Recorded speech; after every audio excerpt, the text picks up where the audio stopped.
Hello, and welcome to the ENG YNPL review show. Once again, come back for about the fifth time, resurrected from the dead for the under-13s, under-15s Knockout Cup 2023 draw. And also we have Colin and Hayden coming on a little bit later to go through tactics with us. But Richard will be leaving us because he's on his 14th anniversary. So let's give him a big clap, everybody. That's what I say. Well done. How your wife puts up with you, my friend, I don't know. I beg homage to her. I really do. It's not hard. It's not hard when you literally are a slave and you have to make coffees on tap, dinners, cleaning, cooking. It's an easy sell, to be honest. Mate, she does all that. What are you talking about? No, I wish. Kenny Reeves from Two Gates on.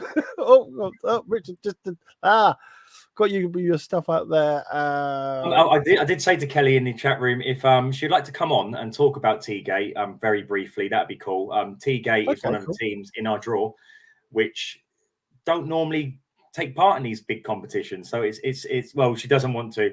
But, no, she doesn't.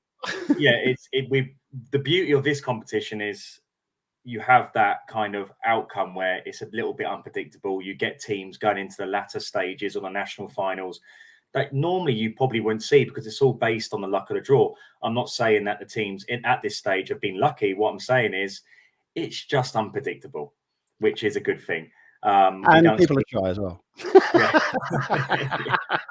Well, the bad thing about this competition, and it's a small little negative, is a lot, not to say a lot, but some teams, they come in with kind of the right intentions to, we want to take on the best teams across the country. The minute they have to travel beyond an hour and a half, they decide they don't want to play the best teams in the country and they quit.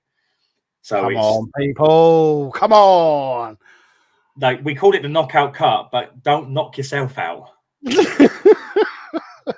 Mate, we do that all the time and all the stuff we do.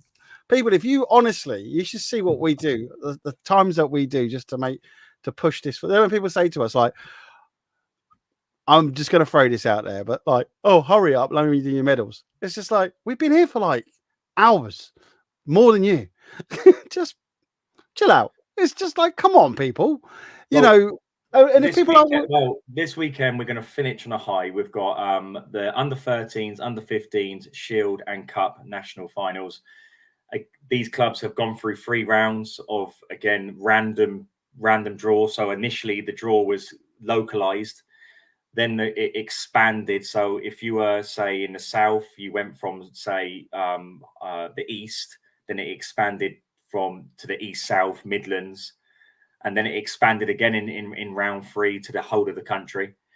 So what it does is it creates a narrative where top clubs potentially cannot avoid each other, because there's some competitions out there which maneuver it where the big clubs will always be in the nationals, whereas this one is a little bit more unpredictable. But it just gives teams the opportunity to play against these big clubs and this is like the FA Cup, isn't it, in football? This is the FA Cup, yeah. And tonight we've got the under-13s, under-15s Shield and Cup draw. It's the semi-finals, and then on Saturday it's the semi-finals, 3rd and 4th playoff, and the final.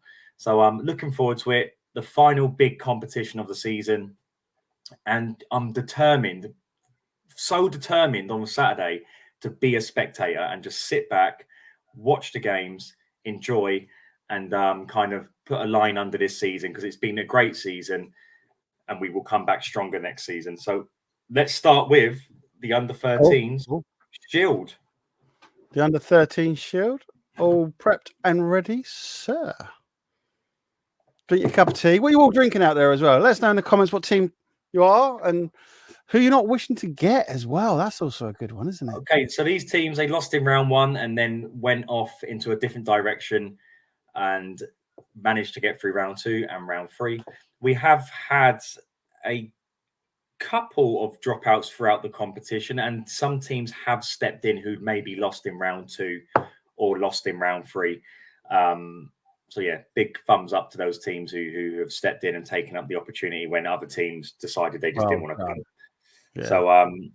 So here we go. So we've got Chester, we've got Ryland, we've got Oaksway, and we've got Grangetown B. This is kind of their B under-13s team. Grangetown and Ryland actually played each other last week, and it was a really close game.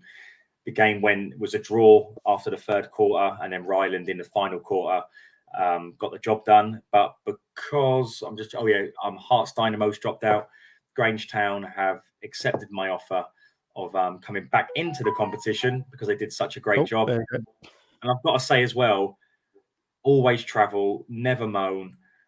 Such a stand-up club. So well done, Grangetown. And so that is the 4 teams in the semi-finals of our Shield competition. Can I just add? I can count, but Richard's lost his 3rd ball, so he's only got 1, 2, 4, and 5. So before anybody starts commenting that it's numbered that way, it's because there's no 3rd ball. Right, there we go. There you go. Okay, so here we go. It's no home or away. It's just we're at the Manchester Cycling Centre on Saturday. If you haven't noticed and you have been using our services, we've got a new ticketing app on our website, which sends you an automated ticket with a QR code. It's just liberating. I've come into the 21st century, so happy days. I've got to admit, this is unbelievable. Richard is using technology, people. I might just clip this as a short. The first one out is number 4, Oaksway. Number 4. Oh, let me just find my thing. There we go. Sorry, I'm on the wrong page there. Number 4, Oaksway. There we go. And they'll be playing in the semi-finals.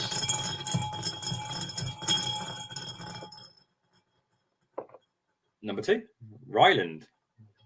Why is my thing all the way over there? There we go. Sorry, mate. It's just been a bit annoying. There we go. Cool. And this is a very undramatic draw because once you do the first 2 teams, exactly. Number 5, Grangetown. But isn't the first one out at home? Joke, people. Joke. Never mind. Little joke of mine. Finally, it should be number 1. Yep, Chester. So good draw. 2 northeastern teams separated there. Could we have a northeastern final, a big rivalry in the final, Oaksway versus Grangetown?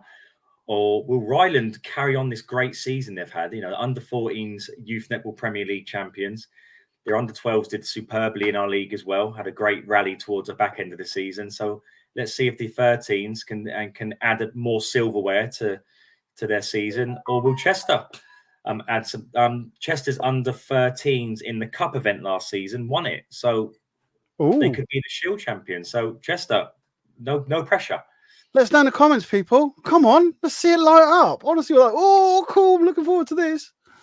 I am. Great. So there's your Shield draw. Oaksway, Ryland, Grangetown, Chester. Make sure you book online. Come along, support the girls, and let's have a great finale to the end of the season. Let's move on to the 15 Shield. I was going to say, we are doing the under 15 Shield, aren't we? Yeah. You know what I mean? I was like just moving the data across. I was like, hang on, I might get the wrong one here. There we go. Right, here we go. Under 15 Shield. We are primed. We are ready. I'm just going to double check this. Because I always get bleeps, and I'm just double checking. People haven't. Yeah, I'm not saying I've got something wrong, but okay. Under 15 Shield Chevrons, who are from Yorkshire. We have Ryland and Aces. I believe they're playing on Thursday. Abbey Flyers and Teagate. I believe they're playing. I think tomorrow night or Thursday. Maybe you can back me up here. It's Kelly, isn't it, on the thing? Yeah, Kelly. Yeah. So yeah, I think that's Wednesday or Thursday. And then Aces are number 5, who are from the Aces from London. So the Aces against Ryland are from the Midlands. Right. Hang on. The Aces number 5 are from. So what's the chances we might get Aces versus Aces? Right. I'll tell you what I'm going to do. I'm going to put Aces. So the number 5 is London Aces, yeah? Yeah. I'm going to put London. There we go. London 10. Put that in so that we don't cause any confusion. There we go, mate. We like to keep things nice and not simple. What's the word I'm looking for? Informative. There we go. Yeah. So Chevron's Yorkshire-based team. Ryland Aces are both from the Midlands. Abbey Flyers, Teagate. I think Teagate, London area. Sorry if my demographics are wrong. Abbey Flyers, Hertfordshire, and Aces, South London. So good mixture. It's a proper national competition. The mixture of teams from different parts of the country. And coming out first. Hayden's in the background, by the way, if you want to bring him in. No, thank you. He's smiling. Wait till you what else now, here we go. Aces versus aces. I guarantee it. Ryland taking Ryland all aces. There we go. Right, yeah, got it. This is. I'm going to prove there's a god, right? Well, I'm going to look away as well. Alison for Marine is also in the back, waiting to come. Alison, if you'd like to come in, you want to bring her in now? Yeah. No. Is Alison in? Well, we're waiting till we get to the 15 draw. Okay, not a problem. You have to wait, Alison. Sorry. There you go. Number 4. So Ryland at aces will play Abbey Flyers or Teagate. There we go. And number 1, Chevrons. Chevrons will take on aces from South London. There we go. Sharon, who runs aces, she's gearing up for a big game of netball. The men's netball team are playing the Jamaican men's netball team, and I think Colin, who's coming into the review show, I can imagine he's going to be going to that because he loves his netball and he has played for England at a men's level. So good luck, Sharon, with that. And Hayden's waving in the background. I don't know why. What? Put in the private chat, Hayden. What you meant? So Ryland or Aces, both Midlands-based teams against Abbey Flyers from Hertfordshire or Teagate, London. I like to say. Chevrons from Yorkshire against South London Aces in our Netball Shield semi-finals. Oh, Colin doing commentary. Oh, that's what he's saying. Sorry, mate. Carry on. What were you saying? Oh, is he? Yeah, he's doing the commentary. There we go. Oh, we've heard it first. That's cool. Right. So we're under 13's Netball Cup. There we go. Yes. So Bury come into this because the team dropped out of this. They did lose in round. Top of my head, I can't remember. Bury lost. Sorry, what? but Bury lost, but they've come into this because the team dropped out. So a bit similar to the Shield thing. Leeds Athletic B, they didn't get to play their third round game. The team forfeited, which is frustrating. Grangetown, great win. This Grangetown team are on a good run of form at the moment. They played Turnford, who come runners up in our Youth Netball Premier League, and they won. They won very convincingly. So well done, Grangetown. And Teagate, they're into the semi-finals after the team they were meant to play in round 3 forfeited as well. So I think it's just that time of year, isn't it? People just getting to the end of the season and they're getting a bit fed up with netball. Maybe. Oh, I just need to relax. Kelly says it's Wednesday night, by the way, and it's in Essex. Cool. There we go. Nice one. Earlier.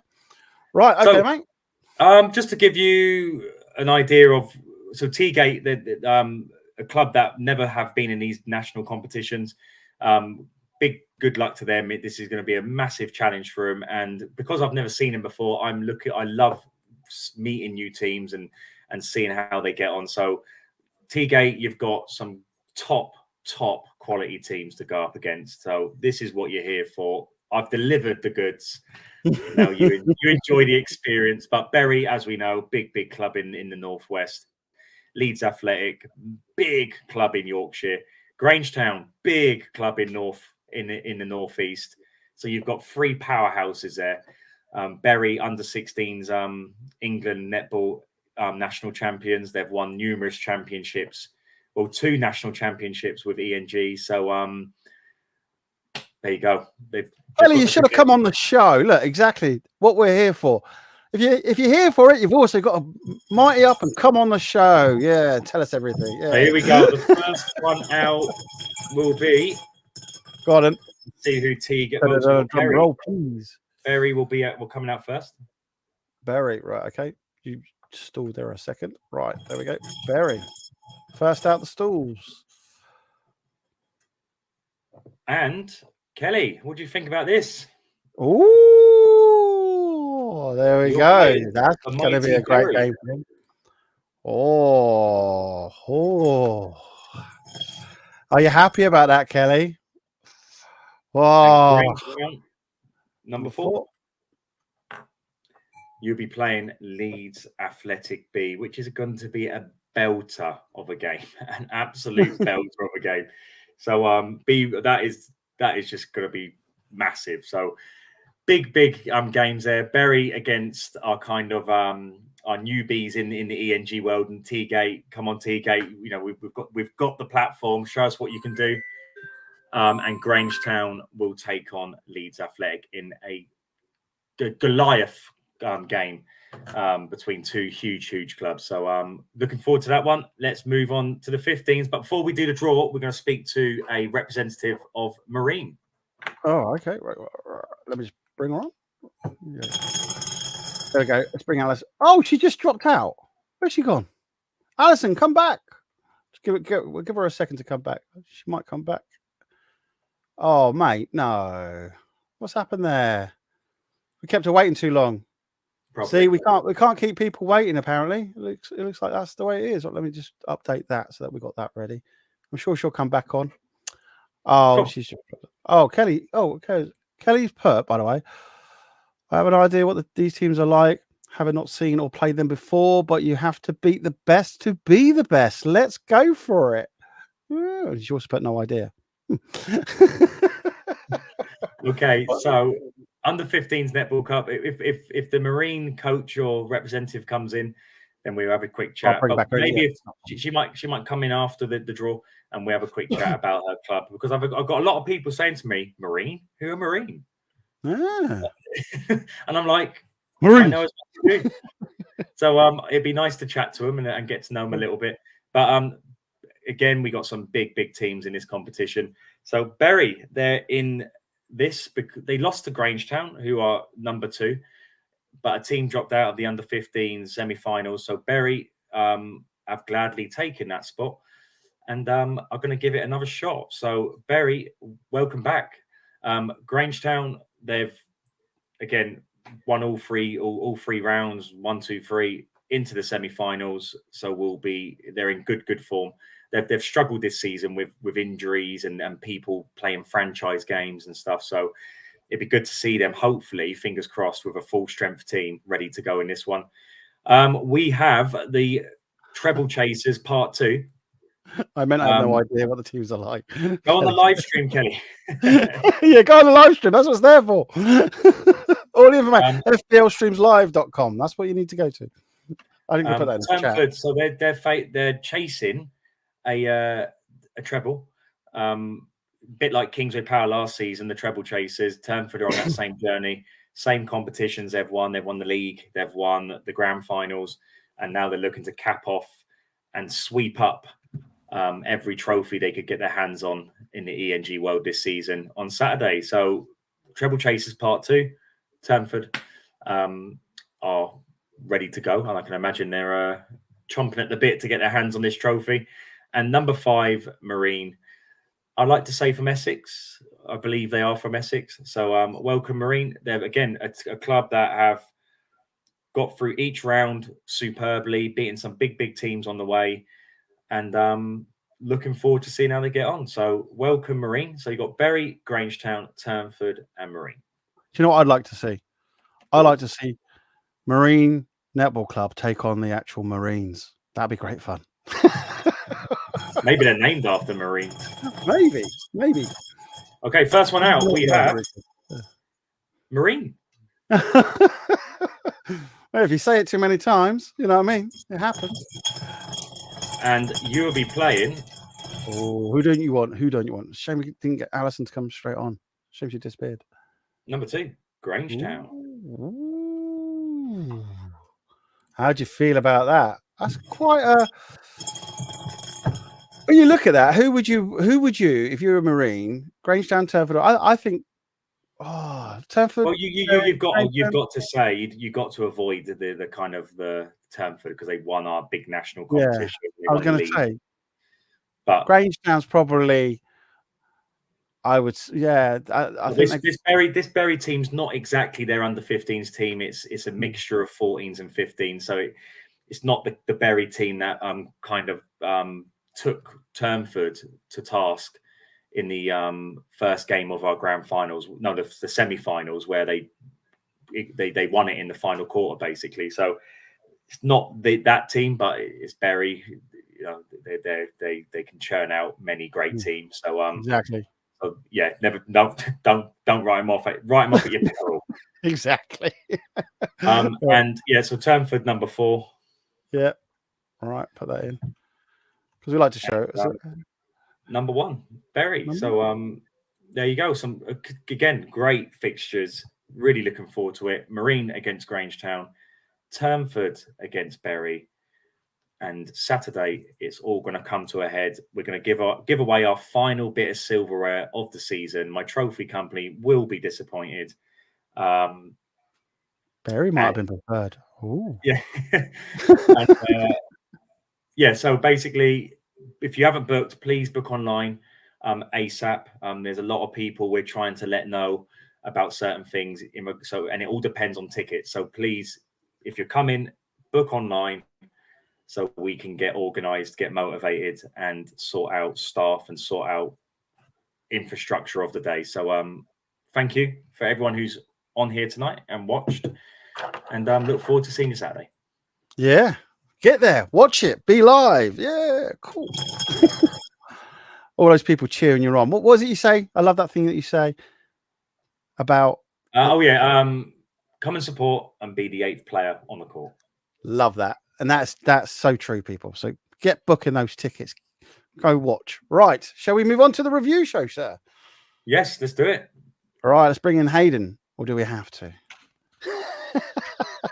So Hayden in the house. Before we start this review show, I want to just make it I want to make a couple of things clear to people watching at home, and this is it. Like our job is to basically provide a platform for girls to feel like professionals, to give them the tools that will help them develop as players, but also give them that kind of realistic insight that will help them kind of understand where they're going wrong and they can improve. And that's the same for the coaches.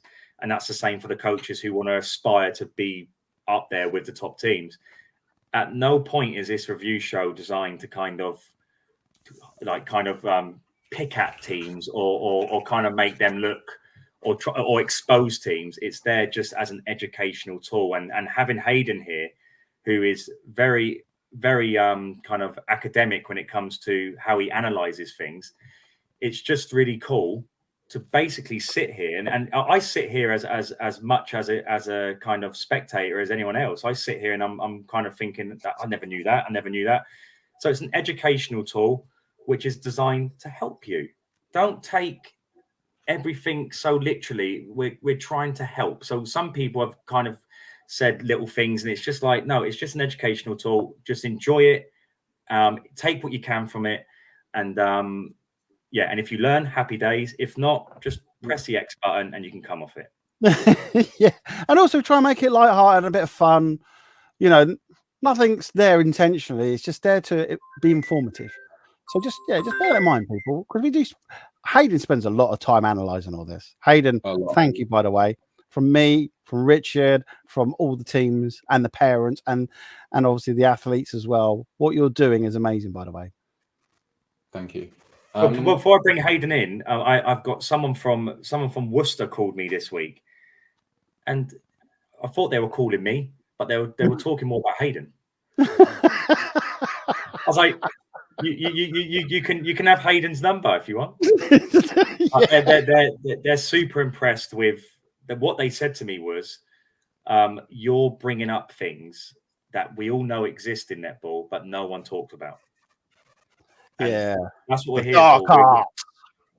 We're here to talk. We're here to share ideas, everyone. So Hayden, you're here to basically, you was there on the weekend, under 11s, under 14s Netball Cup. It wasn't the Youth Netball Premier League, but still in 10-minute games, it's hell for leather, isn't it? It's a different type of netball.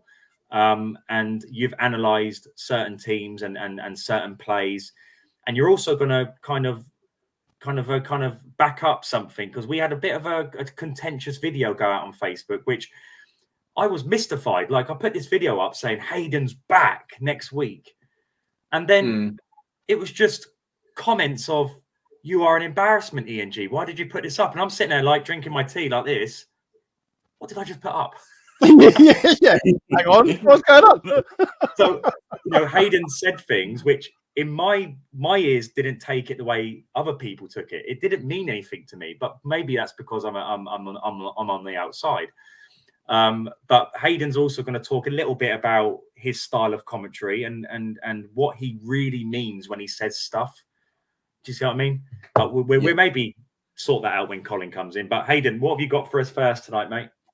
So yeah, going back to what you were saying about video sessions, they are negative in nature, right? Because the things that the girls do well, you literally spend like 5 or 10 seconds on it and go to the next clip. Whereas the things that they're doing badly and they need to improve, you dwell on, and you might spend like a minute and a half, right? So literally 75 to 80% of the content is kind of, they're negative in nature, but you kind of have to go through that pain in order to improve.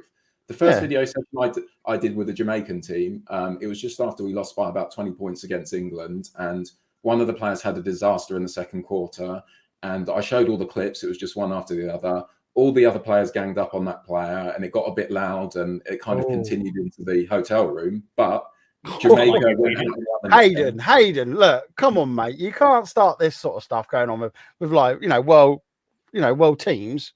Look what you're doing. Well, no, but as I said, everything was out in the open. And after that video session, the next game we lost was the Commonwealth Games final. So, See, what I find interesting as well, Hayden, is what you just said there was the rest of the team like picked on that person, like they're at fault. Point being is you work as a team, and if one of your players is down, whatever, is not feeling, you get them going. When you pick them back up, that's the whole point of a team. And then picking on them, it's like, as a coach, I'd be like, "Hey, what are you doing?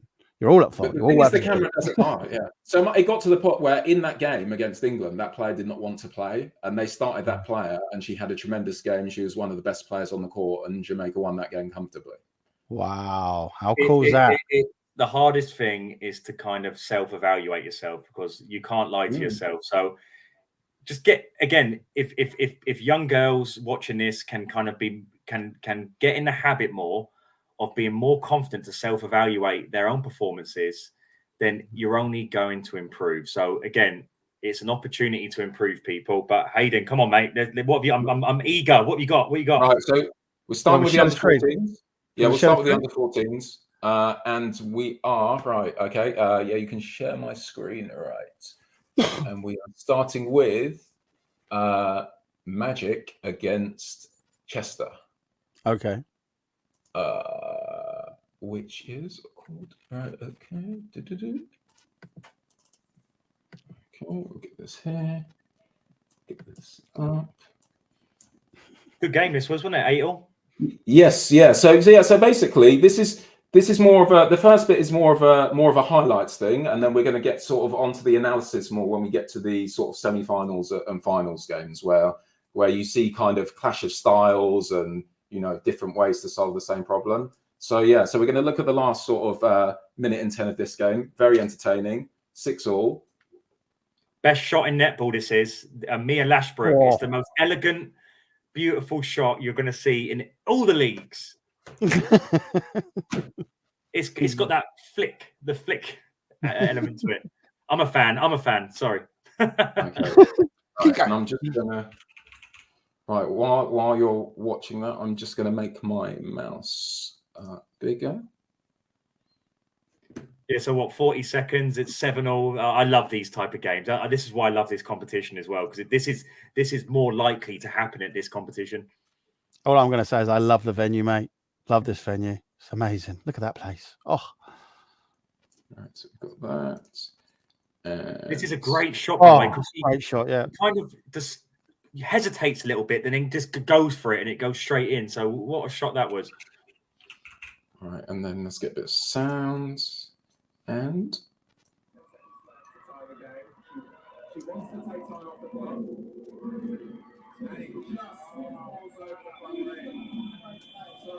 So, Love the comments. so yeah, that was a very, very entertaining game. Okay, Magic was so unlucky there. Like they're just a team that just seems unlucky. They always put themselves in such great positions, but getting over the finishing line is just is the tough bit. But no, great. It'll come, mate. It'll come. Yep. It will. They don't give up. They don't give up. They're persistent. That team is just persistent, mate. Right. Okay. Now we will go to our next game, which is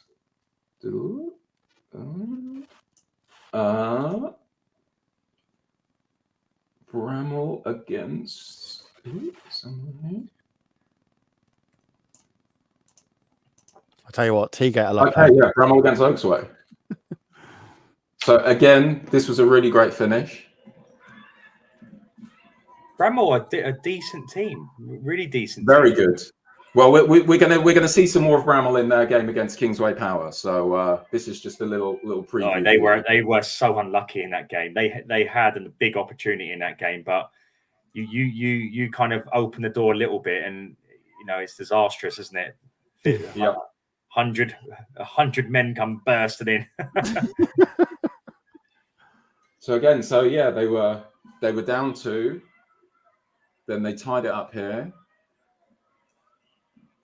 See, Oaksway, they had 2 or 3 big players missing for them, and the players in certain positions were out of position, but I think playing with freedom actually helped them. They come with just no expectation. They just went, you know what, we're here to play netball. Let's just get on with it. Yeah. And the other thing is they play a very different style to all the other northern teams, right? Even Grangetown, all the two-handed sort of overhead pass. Oaksway don't do that at all. Oaksway keep the ball very low. They hold it low.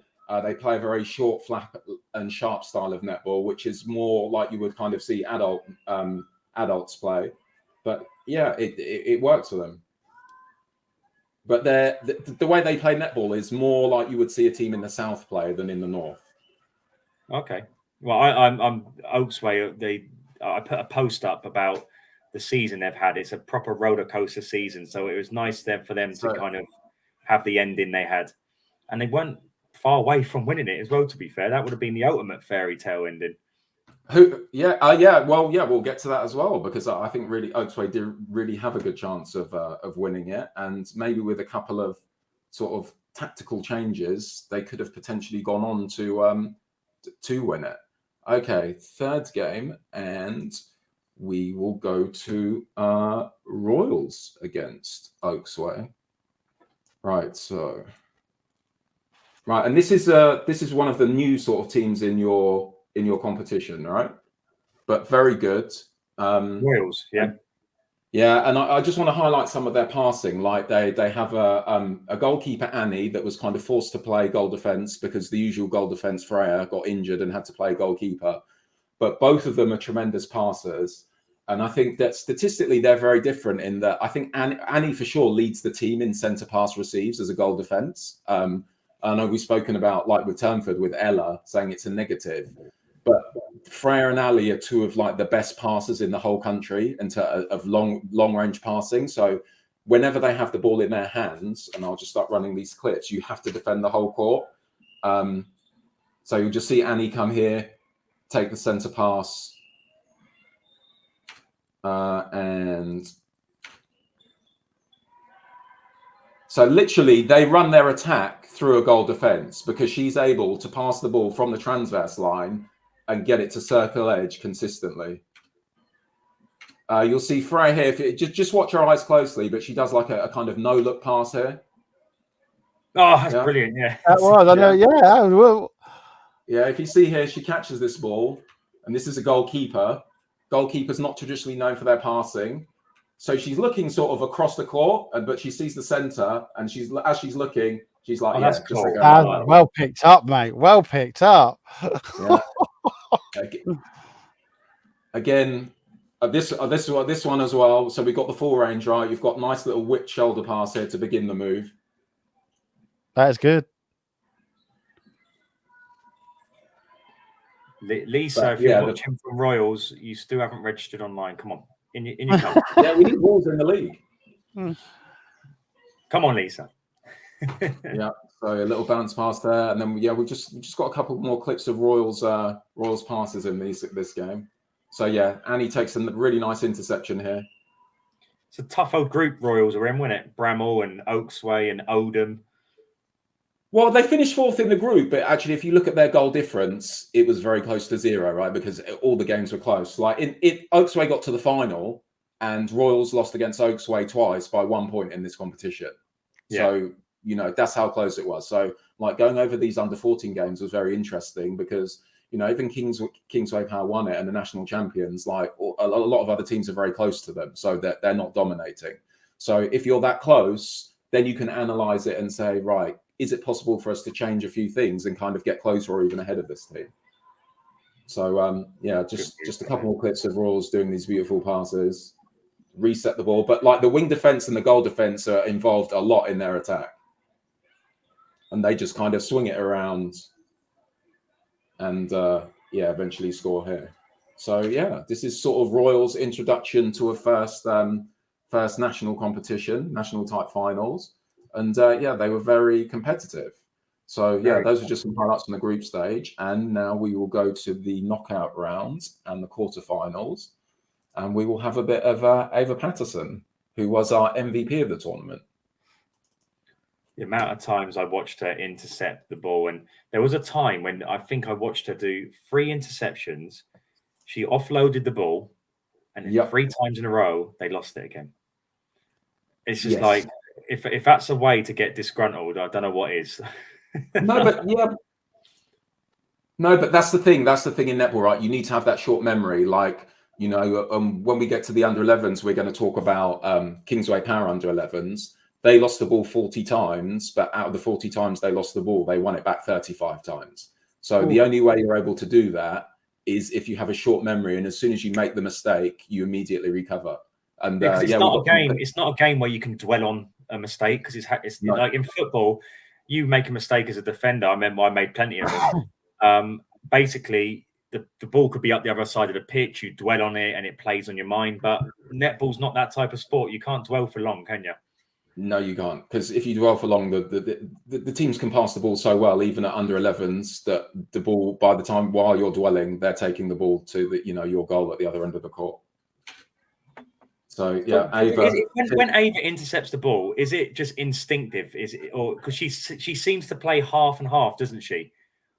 She plays in the pocket where she's kind of anticipating where the ball's going, so she can get to it. Yeah. So the thing, right? So when you practice against Ava, it's different. The thing is, she's not that tall, right? So if she was really tall, you would see her there, and you would be a little bit reluctant to put the ball in that space. But because she's shorter, it gives the illusion that space is there to throw it above her. But she's like the best jumper, like out of all the girls across all the age, all the young girls from like under 15s, under 12s, under 11s. She is arguably the best athlete. Lilyfield would certainly argue with that. But in terms of her jumping ability, it's like for me for Doju. So there's one from Ava there, and then we've got another one here. And I think to myself, any scouts in here, they'd be like, "What did you just say? What?" Yeah, exactly. Sign her up. Yeah. Scribbling down. And the other thing is she's really fast. So when she intercepts the ball, she's off running so quickly. This is another one against Evie. And like if you look at the height disadvantage she's given up here. Yeah. So you can see there 2 heads, right? So you think, and Evie's a very strong holding shooter, but Ava is just able to elevate.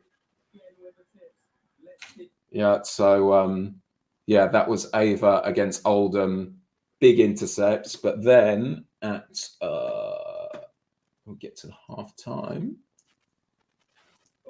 she was exhausted. So yeah, we've got Ava here coming off the court. Yeah, I remember all that those intercepts. They take it out of you. Yeah, they definitely. Yeah, I can imagine. Yeah. I don't And think. then, we see over there. We see our mum.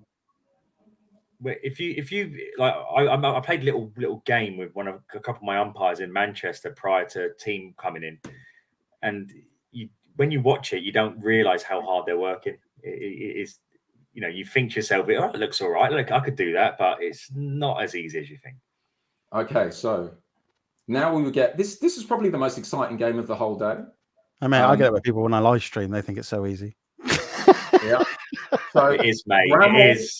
Right. Okay. Yeah. Bramall against Kingsway. Right. And so what did Bramall do so well here? Because at one point they were 3 points ahead.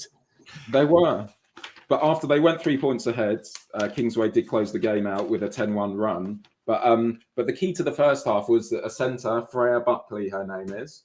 So we're just going to show some clips here of what Bramall's doing in the first half. And yeah, her passing was just tremendous. So that was fluid. You see one here. And Freya Buckley.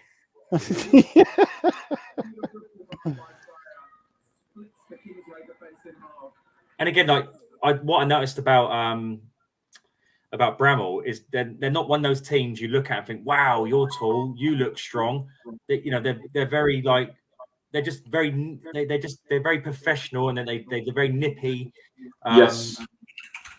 They pass the ball well. Again, they're not one of those big imposing teams when you look at them, but they do know how to play the game. Yeah, and they just move the ball really well, move the ball really fast, and they were terrific in the first half. This was a beautiful move here off the centre pass as well. Oh, that's lovely. Yeah, really nice.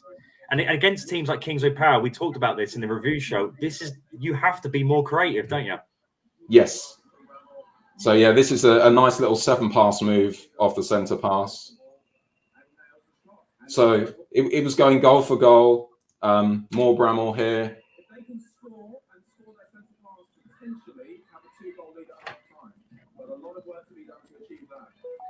But yeah, this centre is just, when she's got the ball in the middle of the court and she can get the ball to everyone, she just makes great decisions. Just a little reset there. That's brilliant. Well done. Yeah. So a contact call there, and was there a contact? I thought she just ran into the post. You're not allowed to run into the post. Well, she was kind of pushed into the post. The goalkeeper impeded her. Well, rewind that bit. Show me that. Okay. Yeah. So here, she's going to catch that ball and land. But yeah, so it's the Kingsway Power goalkeeper runs into the post. So yeah, she wasn't. It was nothing to do with the Bramall player. Yeah.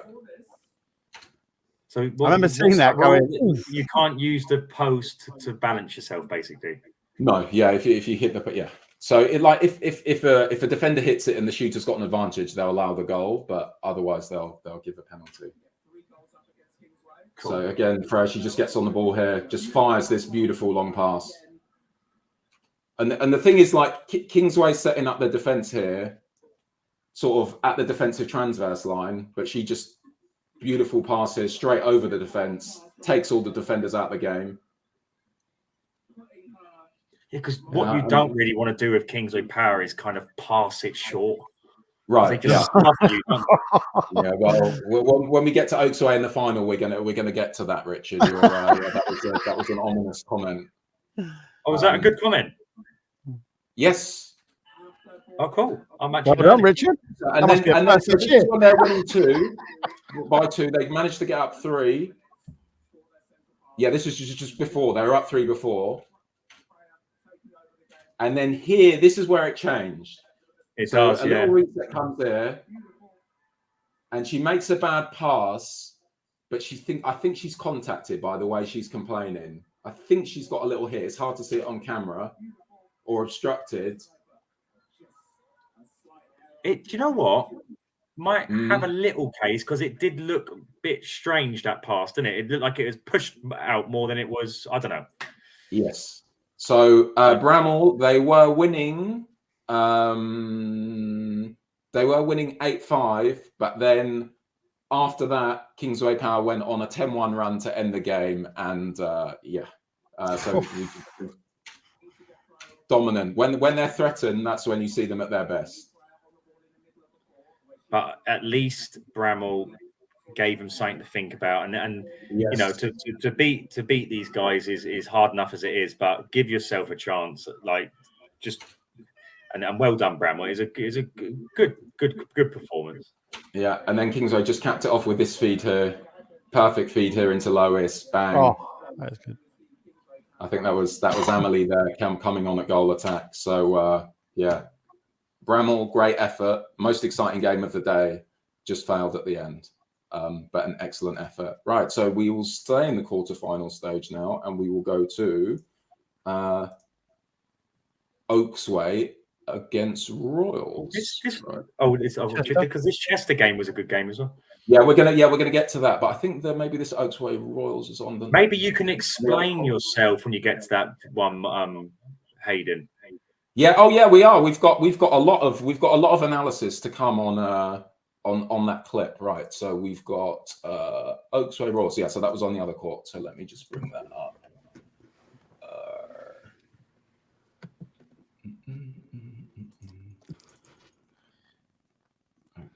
I love the music while you're waiting. Okay, right. So please wait. Your call means a lot to us. Hayden is analysing, and we're getting the data up shortly. right, that's the. Yes. Okay. Oaksway against Royals. Right. Oh, sorry. So yeah, so they'd already played in the group stage, and Oaksway won by a point, and then they faced again in the in the quarterfinals. So yeah, this is the quarterfinals again. Well, so and you see, teams need to stop this like Annie and Freya at goal defense, because literally she receives the most centre passes on the whole team, right? So if a good wing defense or a goal defense is that dominant, the things you can do, you can actually like bring your goal shooter up to try and like disrupt their movement. But because she's so tall, like this is their attack. So because she's receiving the ball there, that means that the wing attack and the goal attack are so deep now, they can take this second phase. Like an extra person, isn't it, in attack? Yeah, exactly. You know, what we talk about in football now, right? It's like having like Trent Alexander-Arnold or someone like that, right? Someone who's gifted offensively as a defender. So, and again, back to the wing defense, but their whole team are excellent passers, all comfortable on the ball, and they just swing it around. And yeah, brilliant offensive team. But then we get to some Oaksway. Right. So, okay. Isn't it great to be able to analyse this like that? It's just mental. Okay. And then, yeah, this is Annie from nice interception here. And a pass, and Royals are winning. I didn't see this game. How did this game play out? Was it in the balance? It was like the game they played in the group stage. It was just neck and neck. But the thing is, you've got some very close teams in this age group, so all the games are going to be close. But then, yeah, this was fantastic. So I'm really a big fan of this Oaksway wing attack. I think her name is Lucy Crawford. So yeah, she just takes this ball here nicely, second phase in the pocket. And, you know, we talk about, you know, taking 3 passes to score a goal. We'll just show that again. Nice from the goal attack. Yeah, and the shooter for Oaksway, Ava Parnaby, she's so accurate. Like, she doesn't miss. I didn't really see them much because they were stuck on the other court all day. But, like, sort of going back and watching these games they played against Royals, and, yeah, very impressed with the goal shooting. Well, my daughter, who was doing the score taking on the main court, she turned around to me and she said that Oaksway shooter has been absolutely brilliant in the Chester game and the Kingsway Power game. And, you know, we didn't even strike up a conversation. And she just turned around to me and said, she's been absolutely brilliant. And I said, Senna, I've got to agree with you. Watching her in play, I've seen her all season, but especially in this competition, absolutely tremendous. And probably not far away from getting the MVP that day. So I'm well done. No, definitely. Yeah. So the only problem was, she was on the other court, right? So I didn't really get to see her that much. So it's only when I've sort of watched these games back that I've really appreciated, you know, just how well and how consistent she's been in terms of helping her team offensively and defensively. But particularly, like as a goal defense, she might have like the most centre pass receives in the tournament. Like she'll certainly, if I were to add them all up, she'd certainly be up there. But here is a rare bad pass, Hey, Martin, and it's picked off by Oaksway. And then I know you love your grandstand finishes, so we'll just run the last 48 seconds here. So Oaksway up by 1. I'm not being rude. I'm just sending Martin a picture to put on the stream to give you an idea of the sort of distances Ava was shooting from. Yeah. So yeah, Royals tie it up here, 7-7, 25 seconds to go.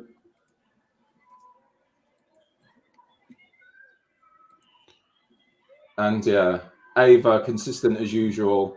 So Royals now 10 seconds to score. Okay, let me just get the tip there. Oh, great defending. I missed that because I'm too busy getting that thing. Was it 3-1 again? And yeah, so yeah, time just ran out on Royals there. So that tip basically won them the game, didn't it? Yep, big tip. Yeah, and yeah, so again, they played the finalists twice and lost both games by a single point. So yeah, fantastic effort. Okay, now we will go to our 5th-6 playoff, and this was our golden goal game. Right. So, AP Saints Royals? yes. Right. Where did it put it? Right. Let's see. Okay. Do you want me to show you this picture quickly? Yeah, go on. Yeah, go on. Yeah, sure. There we go. There you go. Ava, there you go. Great picture. The photographer, his name is Liam Winters Photography. One of the best sports photographers you're going to get. He's young, very young. I'm jealous of him because he's so super talented at such a young age. He's got such a bright future ahead of him. So any sporting event you're doing, Liam Winters Photography is your man. Okay, so right, so going to this 5th-6 playoff. So again, we're going to see some more Ava Patterson. So there's a little tip flying through in an interception there. But Eden, the centre for Royals, played very well, and I think she was in their sort of all-star in your all-star team for the tournament. She made a number of big interceptions as well at the centre position. Well, I remember Eden she did our road to the road to Birmingham competition, and she was I think she was nominated as a player of the tournament at the workshop, and then she come to the nationals and was exceptional at the nationals as well. So it was good to see Eden again because I remember her from last season and she did a great job. So welcome back, Eden. Right, and then more Ava. So just a little tip there. Doesn't quite, they managed to keep possession. Okay. And then we've got some nice footwork here.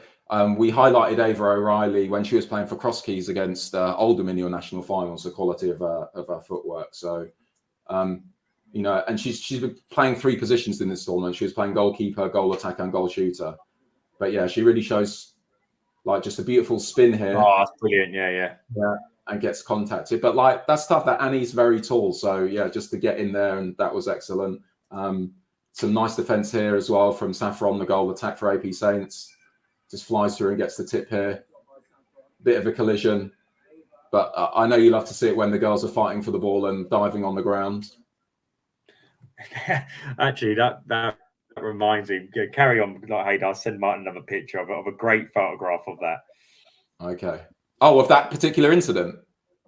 No, not of that, but of how much it means to the girls when it goes like a 50-50 ball. It's a really good photo. Yeah, and when you're talking about like why does Ava get these interceptions? So if you look at Ava's body position here, she's not particularly tall anyway compared to her jumping ability, but you see she's in this crouched position here. Right. So yeah, look how low she is, right? So that means she's like a spring ready to uncoil, right? So yeah, so she stays low the whole time. So if you look here, yeah, she stays low, and then when the balls come, yeah, she's not. Yeah, well spotted, mate.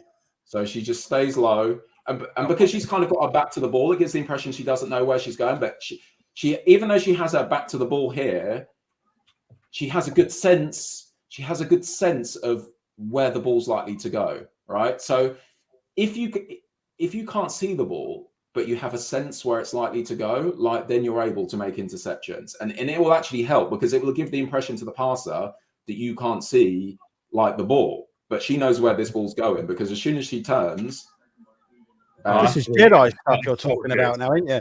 Use the Force, understand. But again, Eden was coming back. Nice interception here. Crept in behind, you know what I mean? Stealth. And again here, this is a great one as well. Yeah, so she just jumps here and just snatches this one out of the air. That's a really great interception. Like a cat. Cat does that, you know. It's like, wow. But then, so then we got to a grandstand finish. So yeah, AP Saints are down 1. They're about to line the shot up here. But Royals get the interception. Annie gets the interception. But then Lottie, the wing attack, gets another interception. Oh, yeah. And Eleanor scores. But don't Royals have a chance to win it here? They do, don't they? Yeah. Well, it gets called Ava for gets a the foul. slight tip on it, so not much. Was that must have been an this extra was time. another brilliant interception in overtime. That was a fantastic one. I think that's Eliana, the wing attack, wing defense. Sorry, but then right. So some crazy stuff happened at the end of the game here. So we went to golden goal. You tossed it up. AP Saints won the toss. But if we look at the left side of our screen here, you see Ava. And remember, I was talking about Annie saying that you would potentially put a goal shooter on her to stop the goal defense or a wing defense coming down to get the ball. So if you look at the top left of your screen, you see a goal shooter there stopping Ava potentially coming down the court, right? Ooh. So normally a centre pass is going to go to the wing attack or the goal. They've identified that, obviously. Yeah, because Ava's a threat. It's the MVP of your tournament, right? So they've identified the threat. So and Ava makes a mistake here. So she walks over to the side of the court. Yeah, I think she's a little bit, I don't know, she's not even looking, but she's lost a little bit of focus here because this does happen in international games. So the same way that a goal attack or a wing attack would not start on the corner of, in the corner to get a centre pass, Ava really shouldn't be standing here. She should still be sort of more in the middle of the court so that she's able to do some moves. She's trying to draw out she's trying to draw out the player though. Take it to the side. She's drawing herself out. Huh? Yeah. She's drawing herself out, right? Yeah, but she knows what she's doing, then she's going to run back in when the ball's back. Yeah, but remember, this goal attack's about to come over and double team her, so it's going to be very hard. And the problem is, she actually needs to be on the line, because if she's on the line, the goal shooter's going to be offside, right? The goal shooter cannot go over the transverse line. Yeah. But she's allowed the goal shooter to stay on side and put a physical barrier between her, and stopping her going forward. So Royals do a great job.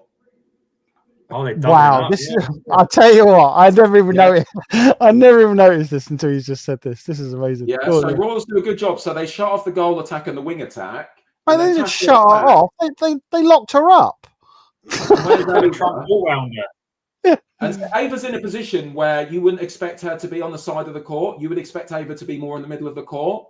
And so Tash, the centre, she uses 2.5 of the 3 seconds. So literally by the time she turns, she's just got to give it, or it's going to be a held ball. So AP Saints lost the ball, and then we see a collision here, and we see more coaching. So we'll fast forward that. It's a bit of a rough injury to Tally, but you see. Is this the bit where they bring someone like the NFL? They bring someone on to kick. So, look, right. So you see the wing defense coming up here, right? Because they want to win the game now. Yeah, but the girl's injured at this point, isn't she? So the girl's injured, but the game watch this. So this is Annie, your big goalkeeper / goal defense, who we said is MVP, getting all the centre passes. But what we're also thinking is, if the goal attack misses the shot, I want my tallest player under the post, to get the rebound, just in case she misses. So got a little bit of tactics here. Position. So she goes from goal defense into goal shooter.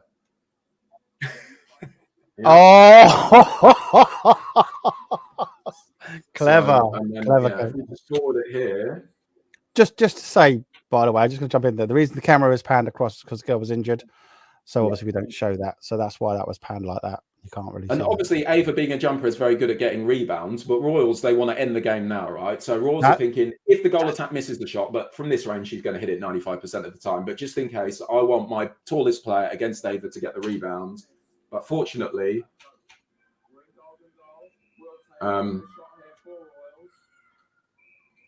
she can jump. Yeah, don't mind me zooming in now, do you guys? Yeah, you're letting me zoom in there, not complain. Yeah. So that was it. So excellent coaching by the Royals coaches, because that double team on Ava there with the goal shooter and the goal attack, that could have won them the game. That decision won them the game, because if they didn't do that, potentially when the pressure was on the goal defense and the goal attack and the wing attack, Ava could have got that ball. Right now, and that's the thing. Like netball as a sport is, I compare it to like the like NFL. It's about plays. It's about running decent plays, offensively and defensively. And for a coach to step in that moment and make such a big decision, that's one of her players is ill, right? Her goal shooter's had a bad injury. Normally, as a coach, you'd be thinking about that. She obviously is thinking about that. But remember, they got like 3 coaches on the bench, right? So one of those 3 coaches has thought, okay, yeah, let's take care of the welfare of the player first and foremost. But while we're doing that, let's get our tallest player into goal shooting position. So I'm talking about the Ava thing. Yes. Right. Now we head to our semi-finals. Okay. And we will head to Chester against Oaksway, where the parents are flaming me on social media. Oh, mate. I couldn't believe I was sitting there drinking a cup of tea, and I put something on basically just to say, we're going to be coming on the review show. And the only reason I put this last minute on, or this is not, what I put the final minute. We're getting to the last minute, I think. Because it was a great finale. And you said a few things in it, which doesn't mean anything to me, but obviously irritated over, and people are okay. You're okay to be irritated. It's fine. And you're okay to vent that irritation. I kind of had to rewatch it, and I kind of I got why maybe you would have got incensed about it, but at the same time, I think it's open to interpretation what you say. Yeah, I wasn't so clear, but the good thing is we have a review show where I can sort of slow-mo replay it and actually explain to the Chester parents and the players, exactly what I was thinking about the time and where they might make some improvements in the future to improve on that. So Hayden, don't explain it. You just can't go to Chester anymore. I don't another town you can't go to. No. I might start putting a map up here, right, of the UK. Right, you can't go here. You can't go there. No, you're on the fence. No. You see, with the overhead pass thing, the south of England, it's kind of tough for me. I'm safe in Poole, but outside of Poole, it's kind of tough. So yeah, my safe areas where I can, sort of move around in the northwest. Like I don't want to be falling out with like Ellesmere Port, Chester, Kingsway. Oh, not Ellesmere Port, mate. Don't go down that road. Right. Anyway, okay. So this is the start of the game, and we're going to talk about the style of Oaksway, right? So they play a style of netball. None of this two-handed overhead. You might see the odd one, but they keep the ball at the chest, because the problem with the two-handed overhead is this motion where you get it here and you bring it back here and bring it forward. That's a wasted motion, right? It does lead to better accuracy, especially with younger girls. But if you can catch the ball, keep it here and throw it, you're able to move the ball faster. So that is the Oaksway attacking philosophy. So we're going to see that clearly here. And again, this wing attack, Lucy, impressed me a lot all day. Great movement.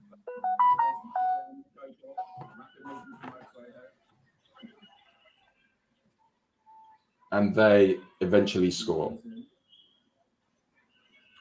Yeah. Just had some of Oaksway message me. So you've probably got a few Oaksway fans in here today, mate. Well, I might not have in about 25 minutes time. So. I'll just mark it on the map. Oaksway is going to be a question mark at the moment, right? Okay, so the key to this is if you're going to not, right, what we're saying is like the two-handed overhead, especially with younger players, is safer because they've got two-hand the ball. So, we see elite players. We've seen the Royals girls there. We're actually going to see some of the stars under 11s throw some crazy shoulder passes.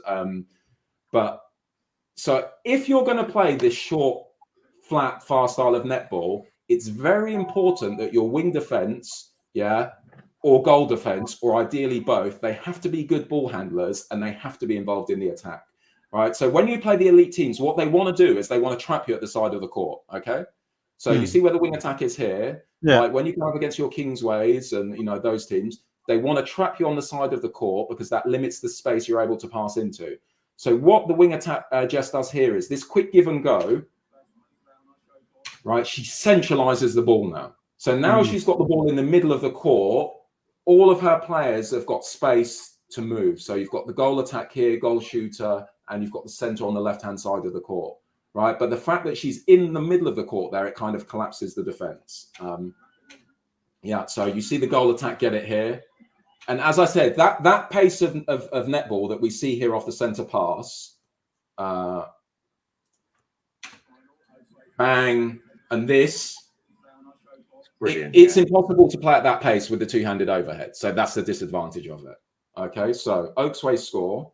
Right, and then we're going to get to, we're just going to keep running the play, and we're going to talk about Chester. Okay. Right, so we just said Oakway centre pass structure is good. Now this is the problem with Chester, and the problems we see in here is going to continue and actually explain some of why I was unhappy in the clip that you posted on Facebook. Right, so we have a goal attack. I have to look at this clip. Yeah. Now, what you want to do is read off each other. What you don't want is both players to come over the line at the same time. So what happens here is, right, they both come over the line at the same time together. And so when the wing attack catches the ball, the goal attack, I think it's Ali. You see she's there on the green line? Yeah. Yeah. So it's very difficult now for the wing attack. Who's she going to pass this ball to? She's looking. Yeah. There's nobody there. But the goal shooter's down there by the post sometimes. We're going to show some clips of Coco later, because what Coco does in these situations, Coco would read this and read the pressure, and Coco would pop out the circle and take the ball. But she's arguably the best shooter in the country across all the age groups that you have in ENG. Right? In your opinion. So what happens here? So if you look at the goal attack now, so we've got the goal attack here, but the goal defense is very close to her. So so if we see our goal attack and goal defense there's no way for that ball to go. And then the center gets kind of caught in between some bodies. So ball has to go here, but she gets a held ball, right? And the problem is wing attack and goal attack have both come across the line at the same time. So when the goal attack looks forward, just again. There's no one running into that space. There's no one there. Who's she going to pass to? Look where she's looking. Yeah.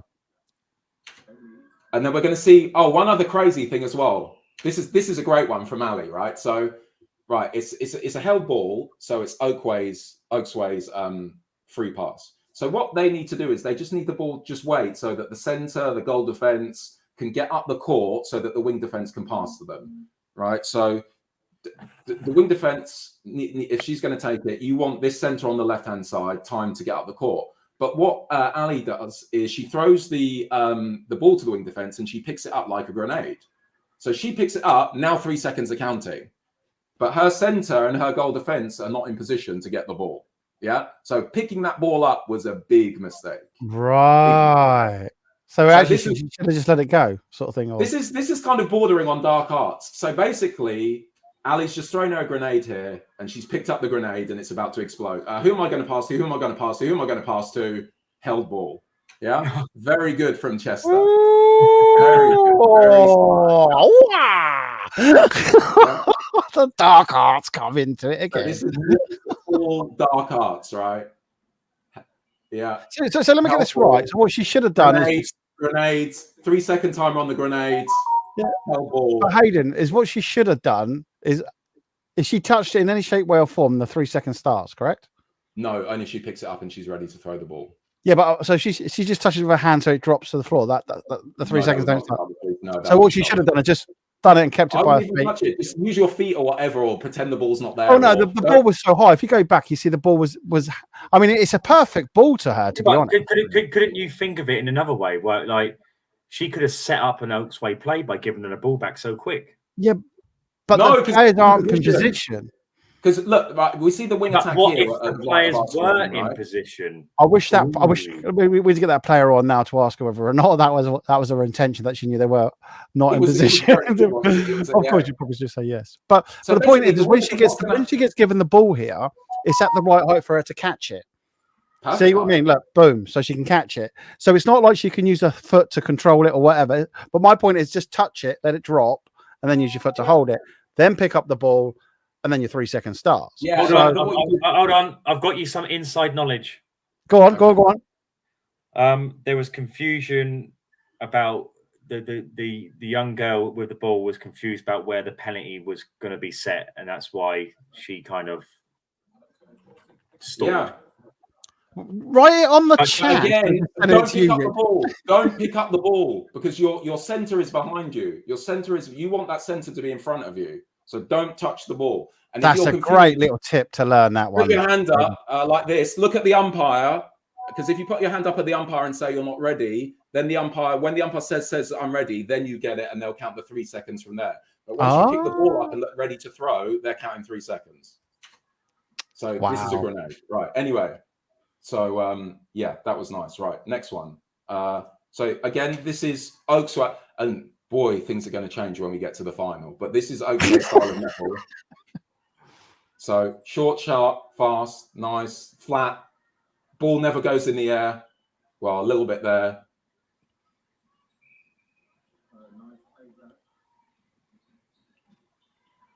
Ooh. Okay, but they missed a shot there. Okay, and we will get back to Chester. So again, on these center passes.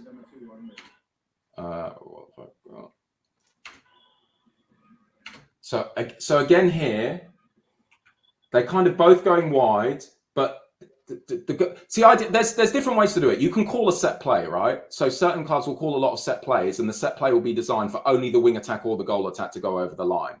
If you're not going to call a set play, you want the wing attack and goal attack to be in a position where the person behind can see the person in front, and if they get the center pass, you stay and look to go and get second phase in the pocket. But maybe if they don't get the center pass, then you go as a secondary option.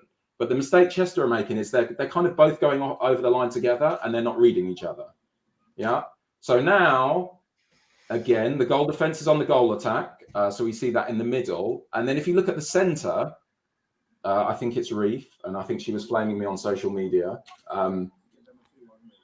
So when the center goes down the court here, she really needs to sprint to the pocket and give the impression that she's going to the circle edge and then cut back. But if you look at the velocity, the speed that the center's going down the court, it's not very quick. So when she does come back, yeah, you see the wing defense is right there with her. So there's nowhere for this ball to go. Goal shooter's not really interested in it. Goal attack's marked. Center's not really done a big change of direction. So ball has to go back. And tips. And Oaksway get the ball. So, and Chester defensively, we're going to show some on the center pass. The structure is excellent, but in attack, it wasn't so great. Okay, so we will go here, and I think this is another one. Okay, so yeah, so this is Chester's defense on the center pass. So I've criticized that they're attacking on the center pass, but their defending was excellent. Yeah. So that they lock off Oaksway there completely and force the hell ball. This is excellent.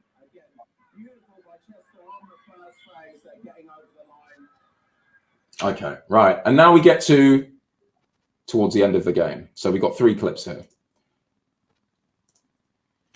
Okay. And so we are going to be talking a lot about... You've made a lot of pages of notes there. Rather than I've got my team sheets. Ali Howitt, the goal attack. Okay, so. Right.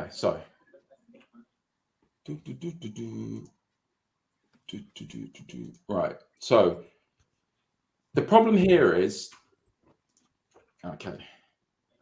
Right. So she starts moving. If we look at, right, so the wing attack's going to get the center pass, and you see the goal attack, and she's already on the move on the right, Ali on the right of your screen here.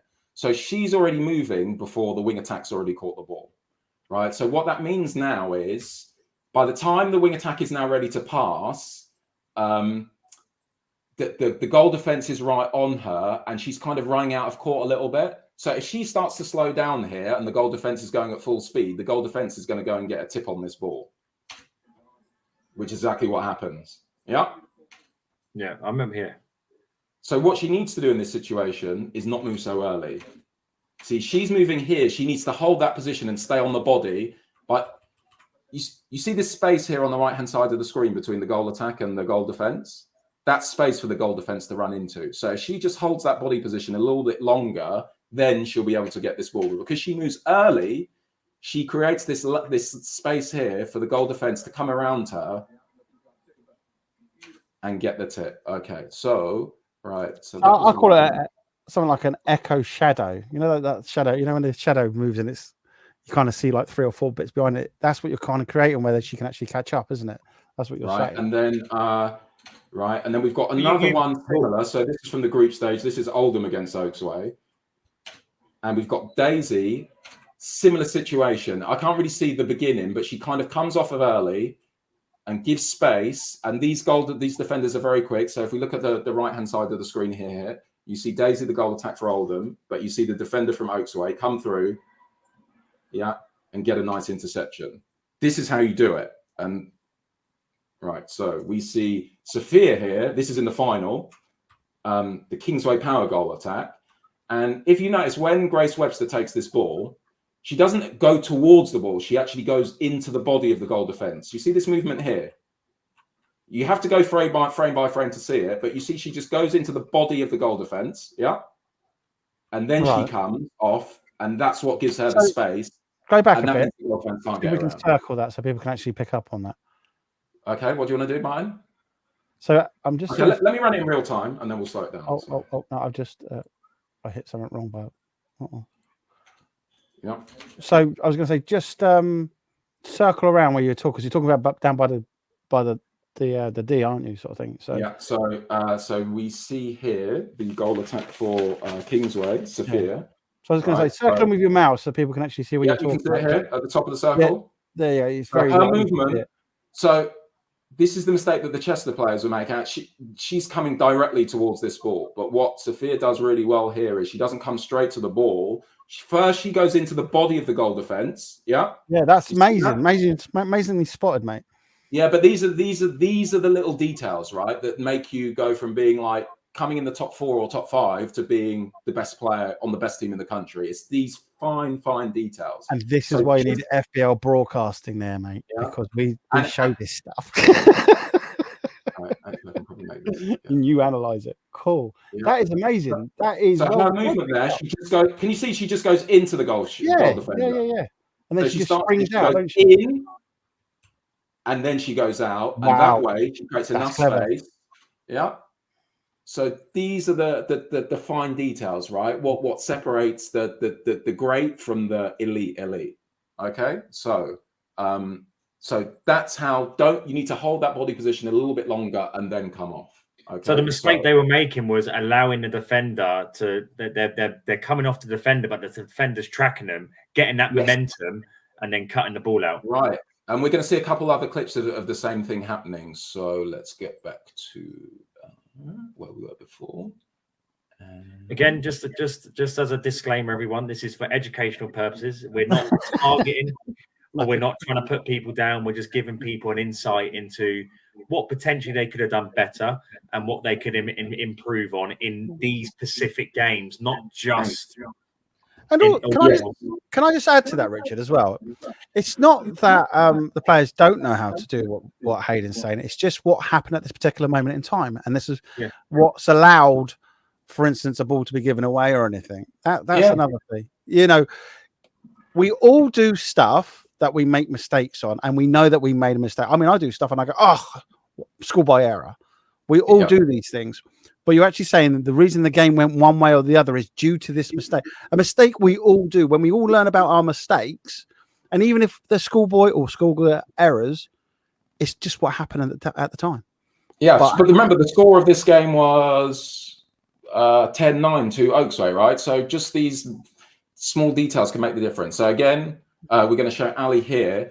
And if you look at her route, ideally you want to be running straight to the ball. But if you look at the basketball 3-point line, which is this white line on the right-hand side of your screen, what she does, instead of running straight to the ball, it's not a great angle. It's never great when you're running horizontally across the court. Ideally, you want to be running towards the ball or sort of a low angle towards the ball. So when you're running horizontally, it gives the defender an opportunity.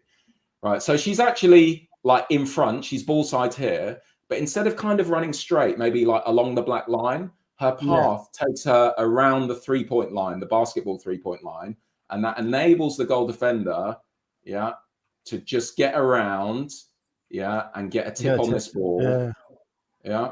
So Chester retain possession. Did they retain possession? Chester do, yeah. Because I thought no, they don't. So the tip came off her. Yeah. So Chester lost possession here.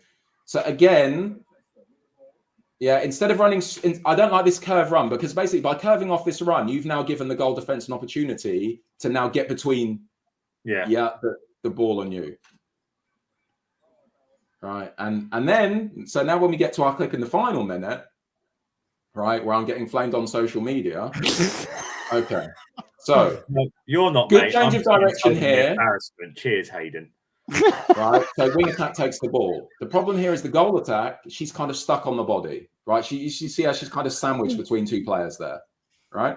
Yeah. So because she's stuck on the body, she can't really like do some change of direction. She can't really like take 2 steps right and then go left. She can only really come off of this position in a straight line. Okay. So wing attack takes the ball and she can only really go here. And she does move too early. So when the space is really tight here, you actually don't want to run at all. You actually want to stay on the body the whole time and potentially like lunge to get the ball. Because when she comes here, the goal defense is on her, so that ball can't go there. And then you see the Chester center and wing defense come. And literally you've got 4 players there in a very tight space and there's nowhere for this ball to go. So they should have really come off to the right so that, and obviously they launched the ball to the other side because their Oaks Way players are all on the other side of the court, correct? Yeah, so you want spacing, right? So ideally here, right, if the wing attack takes the ball here, I want my goal attack actually like heading towards the goal, like heading towards the pocket. So she can run towards the pocket, even if she doesn't get the ball. If she takes the wing defense, the goal defense down there, that's going to open up space in the middle of the court for my center. Potentially my wing defense or goal defense can come down to where the black transverse line is. But because my goal attack is stuck near the attacking transverse line, now there's no space for anyone. So we get the ball here, right? And the wing attack does good because and we're going to go to Jess here as well, the goal shooter. She could be doing more in this position because the elite shooter, Coco, would recognize the situation and she would dash out, right? And literally that ball, so many times when Turf would come under pressure, Coco just comes out and gets the ball. Right. And if you've got the ball here, say at the top of the circle, even if you can't shoot as a goal shooter, you can still score. Oh, you can still make some passes and score. But when the ball goes all the way back here to the goal defense, now it's tough because goal defense has got the ball, but my goal attack is stuck all the way on the left-hand side of the court. My wing attack's on the left-hand side of the court. Literally, I've got like 4 players in a line. We've got no sort of horizontal spacing. But Colin's in the background. You want him to join, by the way? Yeah, bring Colin in. Are you ready for this, Richard? Yeah, because I've got 5 minutes. I've got 5 minutes. So hello, Colin. Nice to see you. Finally, we get you on the show. Okay. Oh, and then he's going to time out. Typical. So Chester do a good job here. They start to uncover, they start to uncoil and get a bit of horizontal spacing. But remember, we talked about like running straight and not kind of running horizontally and not going around the 3-point basketball line. Again, Ali. She's following that 3-point line, just like the previous clip. She gives the goal defense space to contest, and she nearly sticks the lat. She nearly gets it, but her momentum for out of bounds. Oh, yeah. Good call by the umpires. And that was the game. Oh, yeah, then they were flaming me about fouling. Okay, so let me fast forward a little bit. Right, now, here's my take on this. Like, you know, the clock was up there, so there's no reason not to know how long's left. Like, when you say foul, like, in my head, I'm thinking throw the ball away, contact, and just give away needless or get too close. I think some people took it as basically batter everyone off the court. No, that's not what I mean. That's So what I'm saying. basically, it's the dark arts. The dark arts. The art is the key word in that. So you have to be subtle. So your clock is a running clock, and like the umpires can advance the ball, but yeah, okay, we've got Colin in now. Yeah, we have got Colin. Hi, Colin. So Richard, basically, Hi. In this situation, it's not a 3 Hello, foot mark, mate. it's a 2 foot. Sorry, Hayden. Sorry, Colin. We're going to let Hayden finish off what he's saying here. Yeah. That's okay. Right, Colin, can you see what I'm talking about? Yes, I can. Yes. So basically, to waste time, I'm not setting a 3 foot mark. I'm setting a 2 foot mark, which is going to make it very difficult for them to pass. And then, if the umpires call obstruction, that's just going to wind time off the clock, and the game's going to be over. What I don't mean is go and tackle the goal, but round that way. That's not what I mean. 2 foot mark. Yeah, it's a running clock. I think the problem with men, we say things and we don't think them through half the time. But it's open to interpretation. I didn't think for 1 minute you thought, oh, let's go and rugby tackle everyone. I just thought to set up a 2 foot defensive 2 foot mark structure, and then run the clock down. That's all I thought. Or if the ball's trickling out, give it a little nudge out. This is what you do in these situations. Okay, so that was our first semi-final. Okay, second semi-final. Heavyweight matchup, Kingsway Power against Oldham. Both teams know each other so well, and both teams know all each other's set plays and tendencies and stuff so well. So this was really a dogfight. But Kingsway Power's defense off the centre pass, right, and we're going to speak about that in the final as well, is just immense. Okay, so I think we've got... So again, right, so we've got these 3 overs, and we're going to be seeing them a lot in the semi-final and the final. And we are live at the start of our second semi-final between Oldham and Kingsway Power. Yeah. And this is the way you want to freeze it, right? So basically, you've got a wing attack here, a centre here, a wing defence here, and a goal defence here, and they're all like in a line. Literally, the only person that can come forward to take this ball is the goal attack. So, like defensively off the centre pass, this is like exactly how you want to do it. Yeah, they've just forced Oldham all the way back. Goal attack gets it. Grace gets the tip, but doesn't quite. But then they're just back on it again.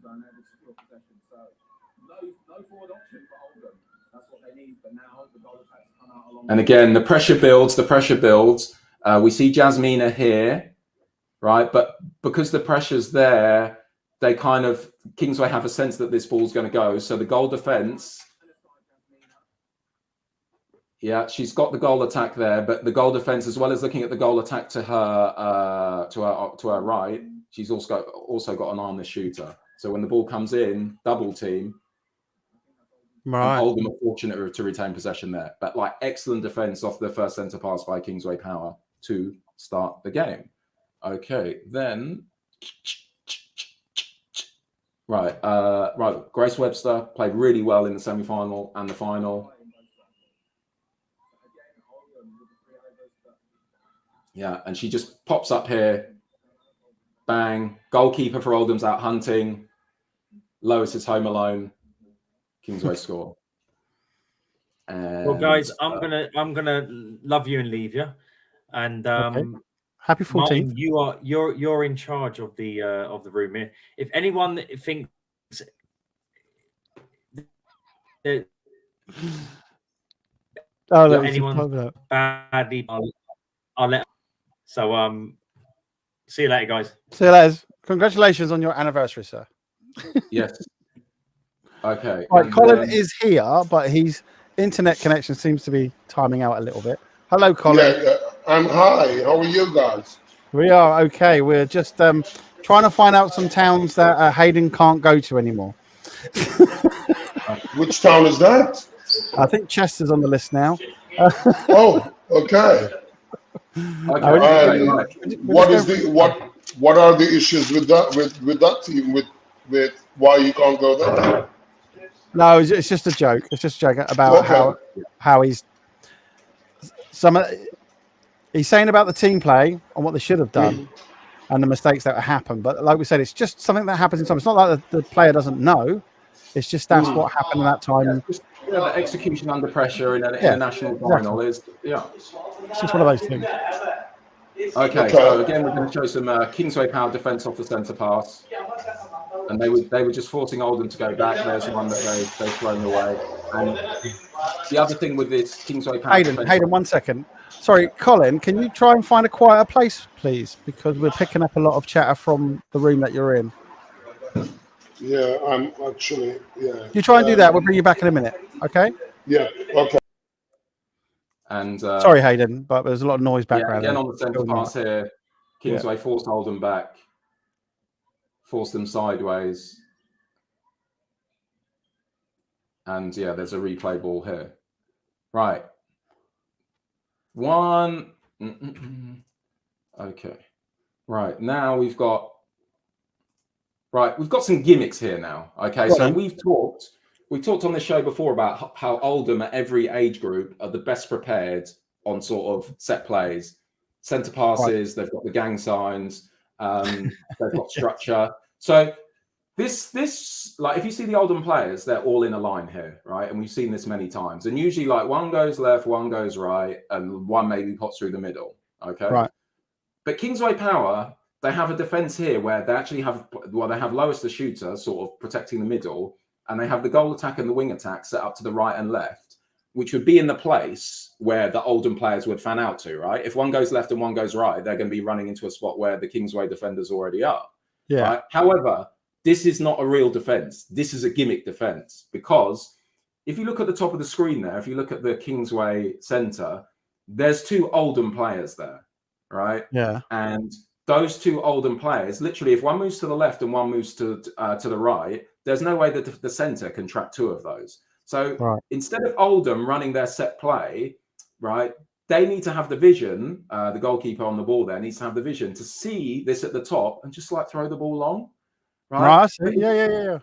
But it just seems like, and we're going to show Oaksway doing the same thing in a minute. When these teams play Kingsway Power, it seems like the dress is affecting them mentally, and like their critical thinking skills are just, I don't know, panic or whatever. Like the goalkeeper shouldn't just be locked onto the first two options here. She needs to see that there's a 2-on-1 at the back and she can just lob this ball long. Like you've got 3 Kingsway Power players here, like 2 of them are defending Fresh Air. That doesn't make that's not supposed to work, right? Right. What happens is, so if you look at the top of the screen, we've got a player wide open here, right? Right. Goalkeeper can comfortably make that pass if she just runs to the, right. Yeah. But then instead, Oldham, look, why do they throw it there? They went short. Yeah, and then it's a tip and a turnover. Yeah. So I think like the set plays are good, but you still need to have the vision of the whole court. And like Kingsway Power was doing this like defense a lot, but this is not a real defense. This is a gimmick defense. Like if you did this against Poole under 15s, Gracie Garish and Sasha Dale would just take that ball, and that ball would be under your net like within about 4 seconds. But yeah, it's just a mental error here from Oldham. There's no need to throw that ball short. That ball needs to go long, and they give it away. Yeah, I see that. Yeah. What do you think? What do you think of that, Colin? Well, my views are totally different on this, because remember, what we're dealing with people who are quite young. So they have to be told and educated in the way. It's not like coaching adults. Yes, and when you're coaching adults, you give them a little bit more leeway to adults will think a little bit faster or more. These kids are young and they're new to the game. So, they are, and also we're teaching these children very high level of game.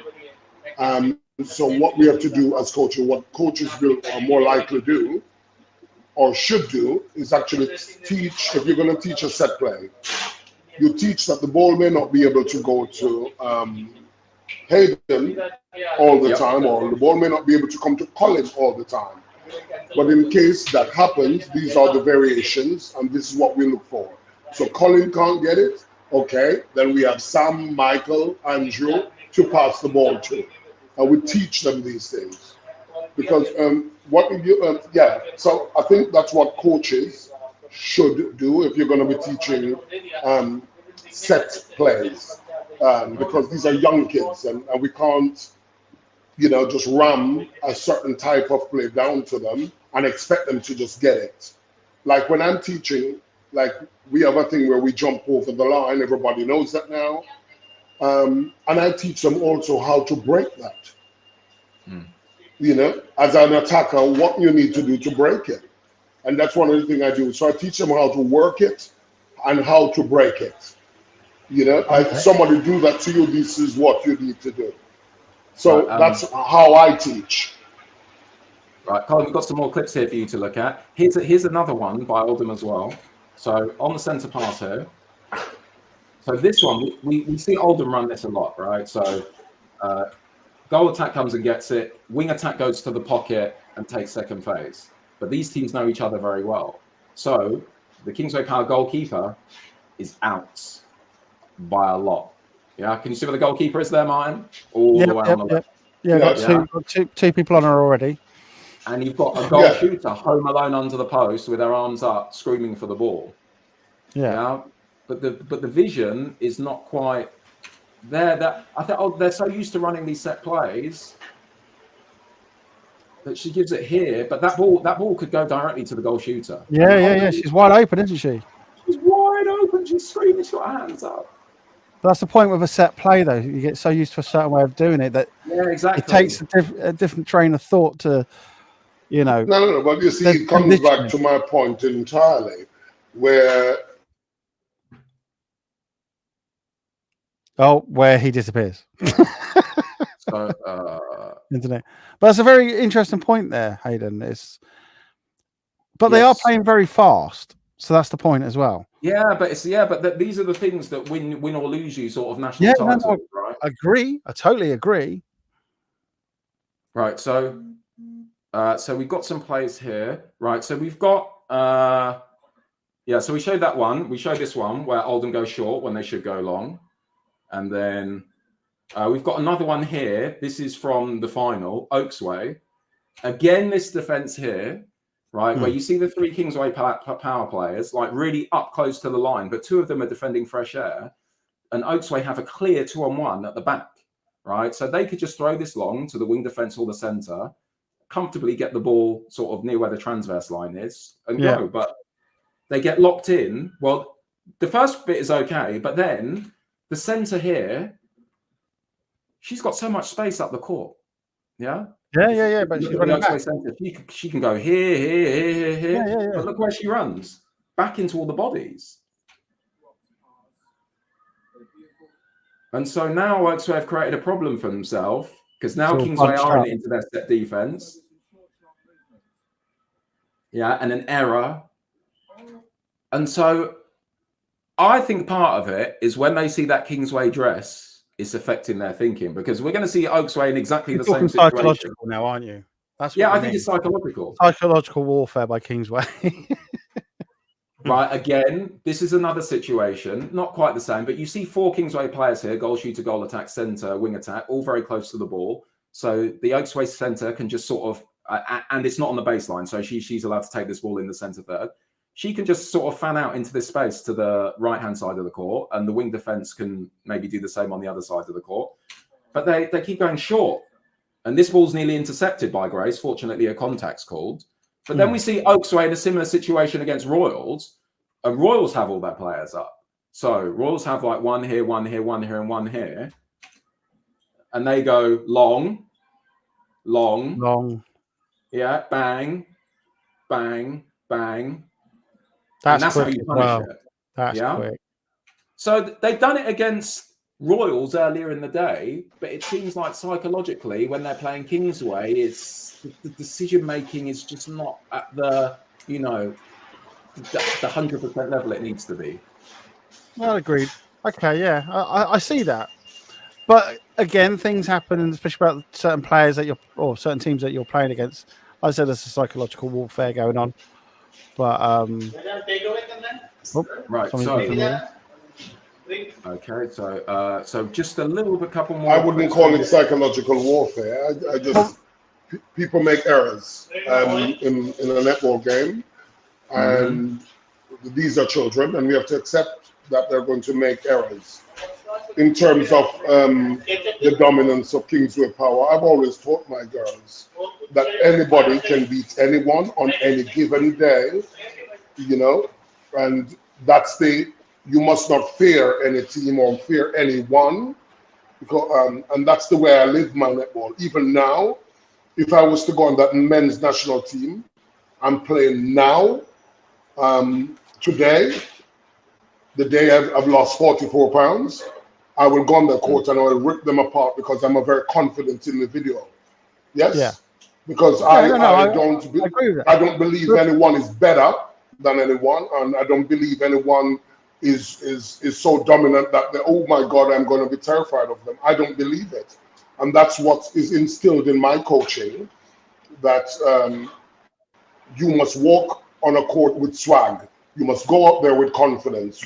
You know, no team is better than anyone. You know what I mean? There was a clip that you showed, the one that they showed about where people said which one is better, is correct, Colin or Hayden. If you had look at that clip against Stars, as they were ripping the ball down in that same clip down the court, the Stars goalkeeper, nobody mentioned her. Yeah, Colin, we're gonna get to the under 11s later. No, we're gonna mention it now. The Stars goalkeeper marked that shooter so well, they had to swing that ball to get the ball inside the circle. Nobody covered that. We covered the fact, we talked about Stars, you know, just being happy in the fact. Oh, he's timed out again. Okay, so yeah, a couple of kicks from Kingsway, how they sealed this game out. This is a beautiful one. Beautiful save there by the centre.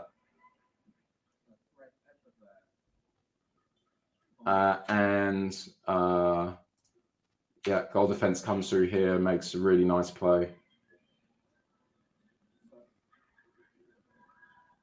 So yeah, you just see the goal defence here tracking the goal attack, but she has an on that this ball might go into Jasmina, and at the last minute, just gets a really nice hit.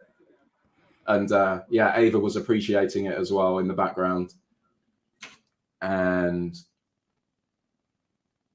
then yes, so that was our semi-final, which Kingsway won by a small margin. So we now head to our final, which is Oaksway against Kingsway Power.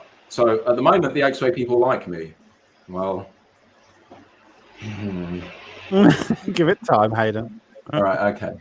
So, all right, that was the fifth six. Let's get to the final. You're back now, Colin. We can hear you. Yes. Okay, so we are at Kings. Okay, so we will start with. Well, I've got some stats from this final. Go on, then. So, over the stats. We like a bit of stats, don't we, Colin? Yes, we do. So the score in the final was, what is it? It was 11-9.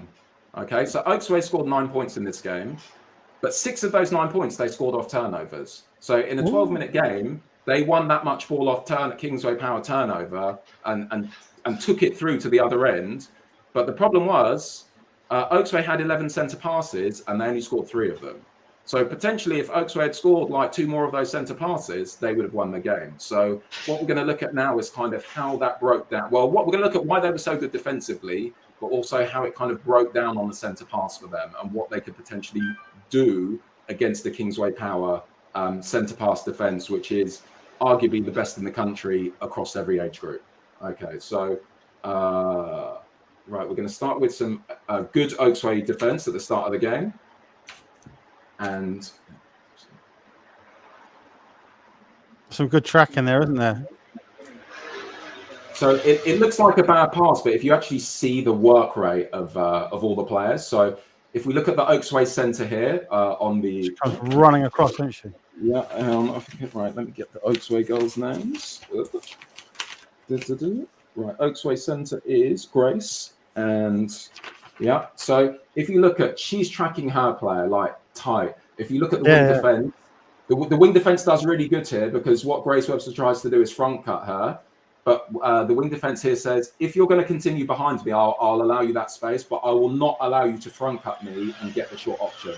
So the wing defense does really good here to shut that off. Center shutting that off. Goalkeeper's nicely there. Yeah, they're defending the transverse line. So Grace gets the ball, but now very little spacing. Yeah. And a long ball that doesn't actually happen. So it's a build-up of pressure from Oaksway that's caused that error. Agree, Colin?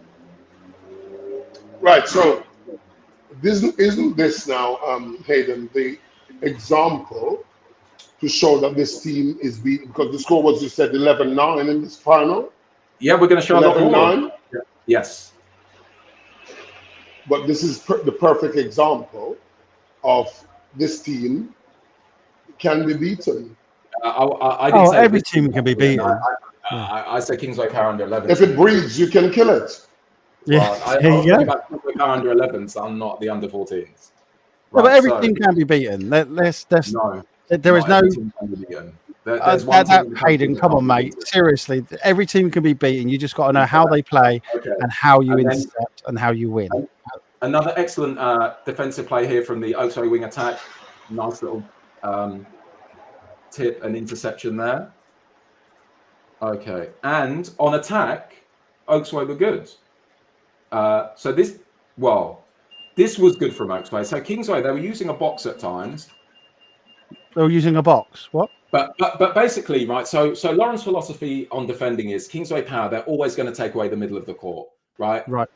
Netball principles are you want to use the center channel because when the ball's into the center channel, the court's more space and you can easily access every part of the court. Yeah. But Kingsway Power cluster so much in the middle. If you're going to beat them, you have to use the wide areas of the court. If you try and use the center middle channel against Kingsway Power, it's not going to work, right? And we're going to start showing some center passes in the middle where it goes horribly wrong for Oaksway. So, but also, Hayden, if you can't get the middle part, should we then open up the court and use the width of the court and open them up? That's exactly what I'm saying, Colin. Yes. So we pull them apart and then we get into them. Yes.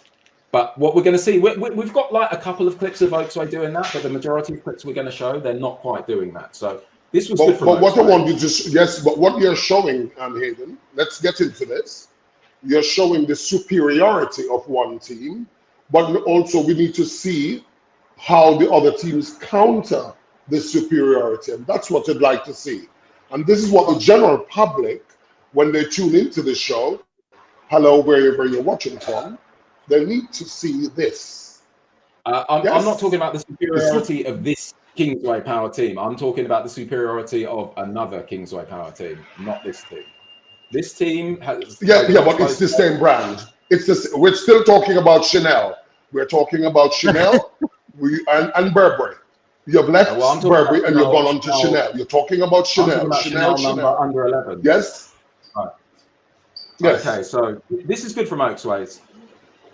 So they get some nice penetration. And the space here, so if you look at the wing defense for Kingsway, she is not going to allow you to take the ball in that middle channel. She's going to defend that circle top, this area here, right, at the top of the circle to our life, right? But she will allow you to get the ball in the wide areas. So this is excellent by Oaksway wing attack, using the areas that Kingsway Power will allow you, because Kingsway Power will allow you to get the ball somewhat in the pocket. They will want their goalkeeper to fly to it, but the goalkeeper's too far away there. So this is what Oaksway should have done more. Right. Yeah. Even in the commentary, I said they're using the full width. Okay, so that was good, but unfortunately, we're not going to see too much more of that. So, Kingsway was running 3 overs. So when you run 3 overs, there's space on the side of the court, but Oaksway, they just kept on running up the middle of the court. So literally, wait. Let's. No, when it comes to that sort of play, I know I'm the specialist at it. So when you're saying what? Well, sorry? We've got some clicks to show. No. Without showing the evidence, because you said when you're running 3 overs, what did you mention? Let's repeat that. The space is on the where? On the sides. Really? So if you look at where does what? Right here, The space is on the side. Kingsway Power will not allow you to take the ball in the middle of the court, but they will give you space on the side.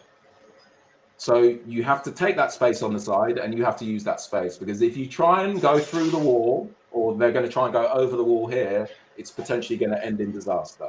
So this is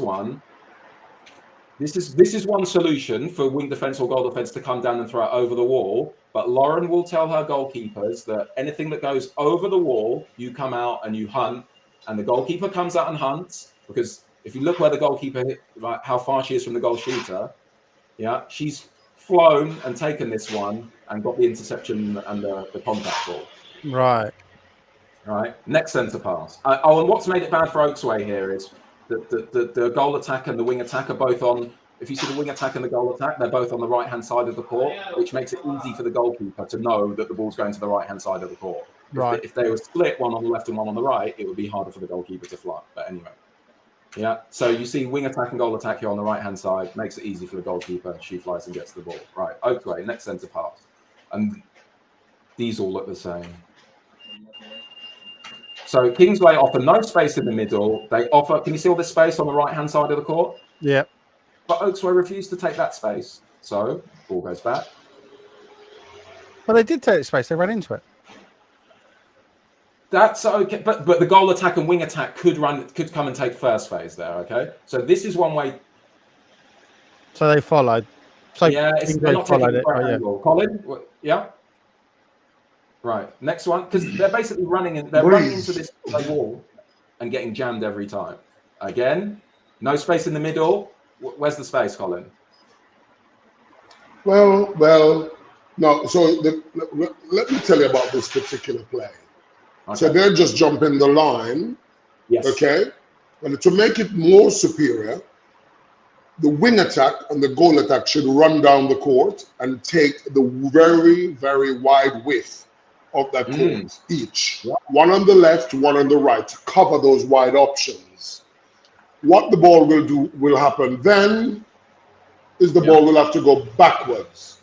As soon as the ball go backwards, we then form a big box in the middle of the court, which makes it difficult for them. If they're going to put a long pass, we can then see where that ball is going to be directed at and then hunt it out.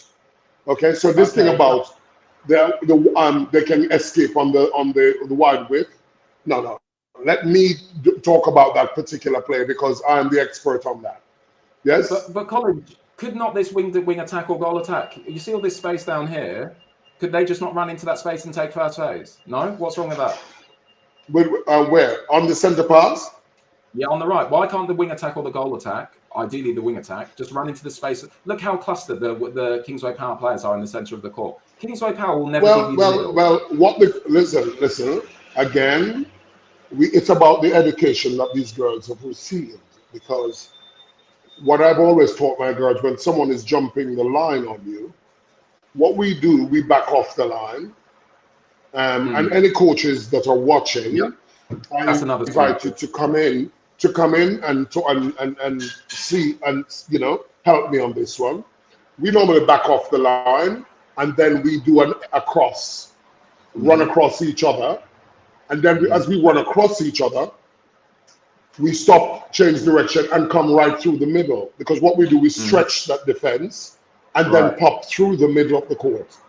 That's what I'm saying. We would do. You want to stretch this defense out because that's what coaching. It's about what they tell the coach. Okay. Oh, anyway, we lost him again. I'm going to run through these clips, but they literally all look the same. Oh, and by the way, we look at centre pass received. So Oaksway had 11 centre passes. They scored 3 out of 11. The goal defence took 3. The wing defence took 2. The wing attack took 1. The goal attack took 0.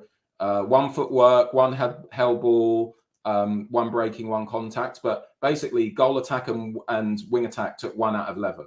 That's not a recipe for success at this level, unless you're Royals and you have the goal defence taking every centre pass and doing amazing passes. So, again, right. So we're just going to. It's literally they're like a mirror image of each other every clip. Yeah. Yep. And so Kingsway contesting. Next one. Yeah, they just get stuck behind the wall. Ball goes back.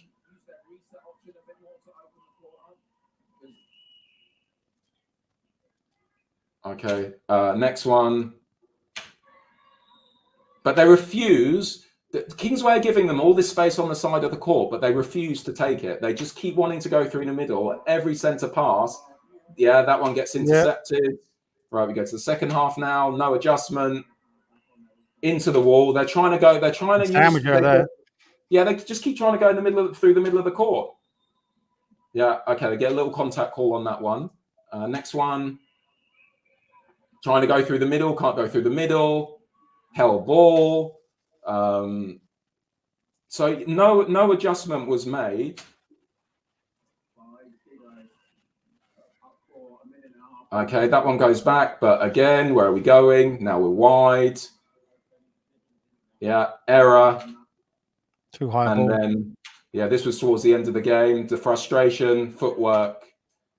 So this wall by Kingsway Power totally destroyed Oaksway, right? Because what we want to know about Oaksway is they want to do those short, sharp movements. But what Kingsway Power did is say, we're not going to give you the middle of the court. We're going to give you a ton of space on the sides. But Oaksway made no adjustment in trying to take that space. Now, yeah, but are Kingsway doing that to force you to the out, to the outskirts, so that they can actually push their players out? So I've got a clip here of actually when Oaksway actually used the width. So if you look here, this is still in the final in the second half. Right. Yeah. You see she takes the ball wide here. Look how much space she's in. Yeah. Netball, they say use the middle channel, but it is possible to move the ball down the left or the right channel and score if a team is literally like parting like the Red Sea and giving you that channel. So here, look, and then when Colin talks about like moving the ball and changing the angle of attack, this is the kind of passing he's talking about. But Kingsway Power will never ever give you the middle, so you have to do stuff like this. Yeah, but that's fine not to get the middle if you can take it down the sides. And then this is nice, see, and this is what Colin would love, right? So they're blocking the middle. So what you do is you force them wide, force them to open up a little bit. Stretch them out a little bit. So you stretch them out a little bit here, and now you're brilliant wing attack. Now they're stretched out. Now bang, yeah, and now you've got the middle, yeah. But before you can go through the middle, you need to stretch them out a little bit. No, you draw them out. Draw them out from their positions, definitely. Yeah, you have to draw them out from their positions, and that's what I mean. If you go to the side and you get it all the way down to the, down to basically the net, you're going to draw them out because they're going to have to stop that because. Right, and we'll show one clip of Kingsway here in transition. Yeah, but Hayden, isn't that what is Hayden? Isn't that example that you've just shown me there again? Another example that the coach of Oaksway is a very smart woman. She knows exactly what she's doing, and. It's up to the players once they cross that white line for them to execute. You can prepare a team as much as possible, but when they cross the white line, they are responsible for what they put out. And this coach obviously have seen what Kingsway Power put out and decided this is the best way to play them. And I actually think Oaksway is actually more tactically astute than Kingsway Power. They make more. Oaksway may have made more errors, but Oaksway is a lot more tactically astute than Kingsway Power. It's just that they need to clean up those errors, and if they clean them up, and you may disagree, but I'm not, because I know I've been in the game for 400 years, so I know that I am right. Yes, 400 years BC. Before Christ. Okay. Anyway, Martin. So here's a clip here. Before Colin. Before Colin. That's right. So, Colin, Martin, here's an example of how you can actually score a netball without using the middle channel. Kingsway just go wide. I've seen Kingsway do this many times. Yeah. And this is what I've said in many of the shows. Kingsway Power. I call them the Empire, because they're well set in their ways and they're well good at what they do. But you should look at it, and that's the whole idea of FBL Broadcasting. That's why we put it on FBLstreamslive.com, is for you to look, to research, do what you do, right. Hayden, is look at it, dissect it, and then come out of a play. It's like your overhead play. You're saying about this. If you disagree with it, and I said this, obviously to Alison of AP Saints, then I expect next season for you to come back and have a remedy to sort the situation when people play that play. Right. So you have all the answers on FBL Stream those clips now. We showed all those clips now of Oaksway just basically Kingsway Power setting up a tight 3-over in the middle of the court, and Oaksway goal attack and wing attack just like running into the middle of it and going nowhere. This is how other teams have, and this is Collins' goals, which are very proficient in the 3-over and use it to success. So, let me.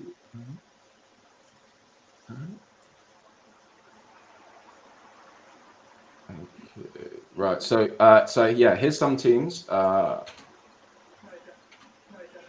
Okay. So this was Bramall against Kingsway Power that happened early in the day. Bramall wide. Yep. Yeah. But that's it.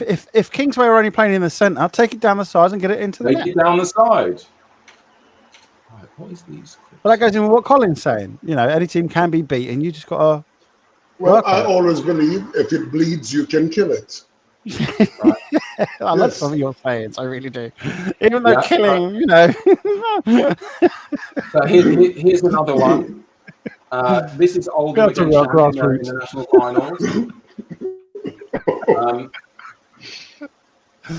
Martin, you see Kayla from Oldham here, wing attack with the gang sign, with the set play here. They've seen Shannon running 3-overs all day to effect. What space do they use?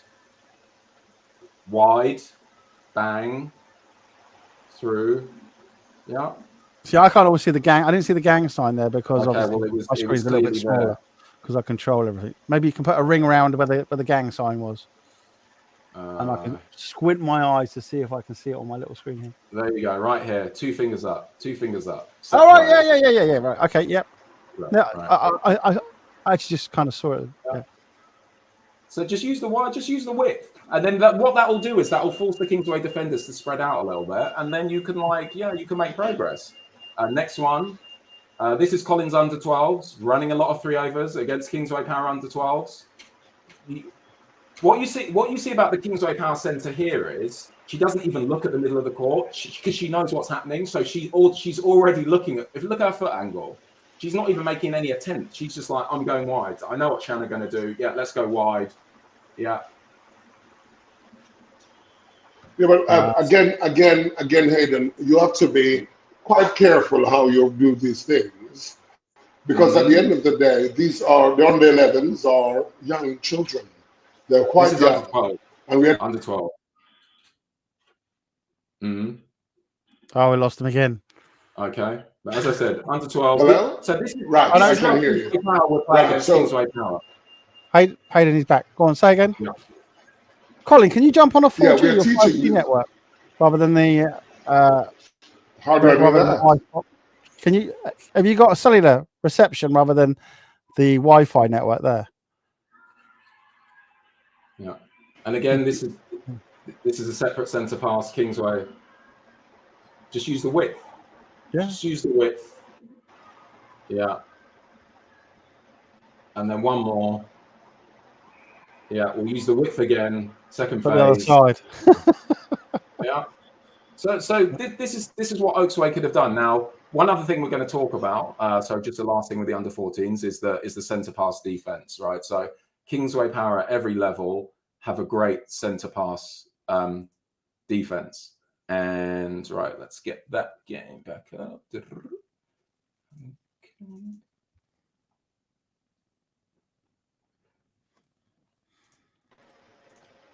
Right, and okay, so right, so we've shown all these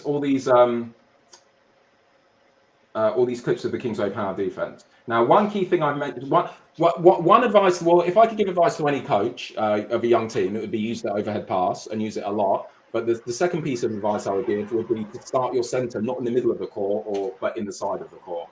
So we're going to compare a little bit. Okay, let's show. Sorry, this is centre pass defense, which is yeah. So yeah, the second thing I would say is don't start your centre in the middle of the court. Start your centre to the left or the right of the court. Right. So,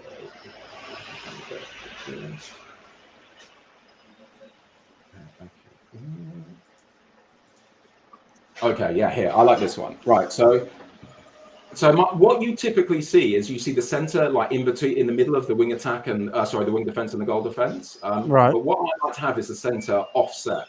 So when the center is offset like this, she is able to see the goal attack, the wing attack, the center, and the ball, right? Whereas when the center is in the middle, looking directly up the court, she can only really see the ball and the center, but she can't see the wing attack and goal attack. Right. Sometimes you see centers with the back to the ball.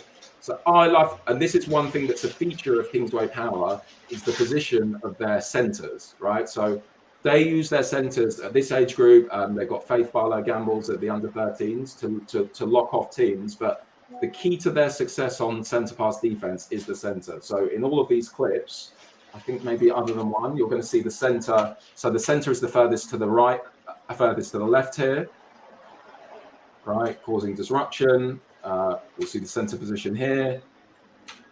She's in the middle on that one. That one, she's set up to the right.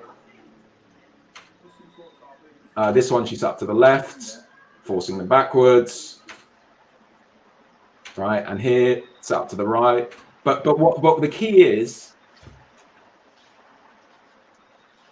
right, because the centre's got her feet at a nice 45-degree angle here. She can see the wing attack, see the goal attack. So she's looking at what's happening here at the line. It's also very easy to just pivot her neck and see what's happening with the ball. So the centre's doing, and the centre gets a head start.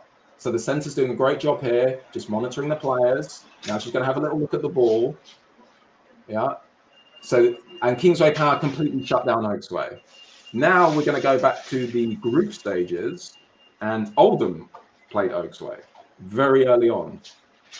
Right, and if we look at Oldham centre pass defense, yeah, it's very different. Okay, so what we see here, I think it's so we see the centre more in the middle of the court, and what Oaksway are able to do is punch and get a little bit of room in this middle channel. Yeah. Right. So against Oldham, they were able to sort of navigate through the middle, whereas against Kingsway, it completely shut down. This I don't like. Colin, centre with their back to the ball.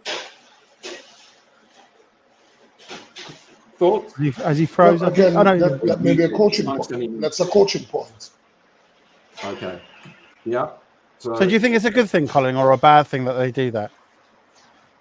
It's a coaching point. That's a coaching point, because while you're turning your back to directly, yes, you may be able to stop the person coming over, but then also that person with the center pass ball could pretend to be passing to someone, hit you with the ball, center pass is taken.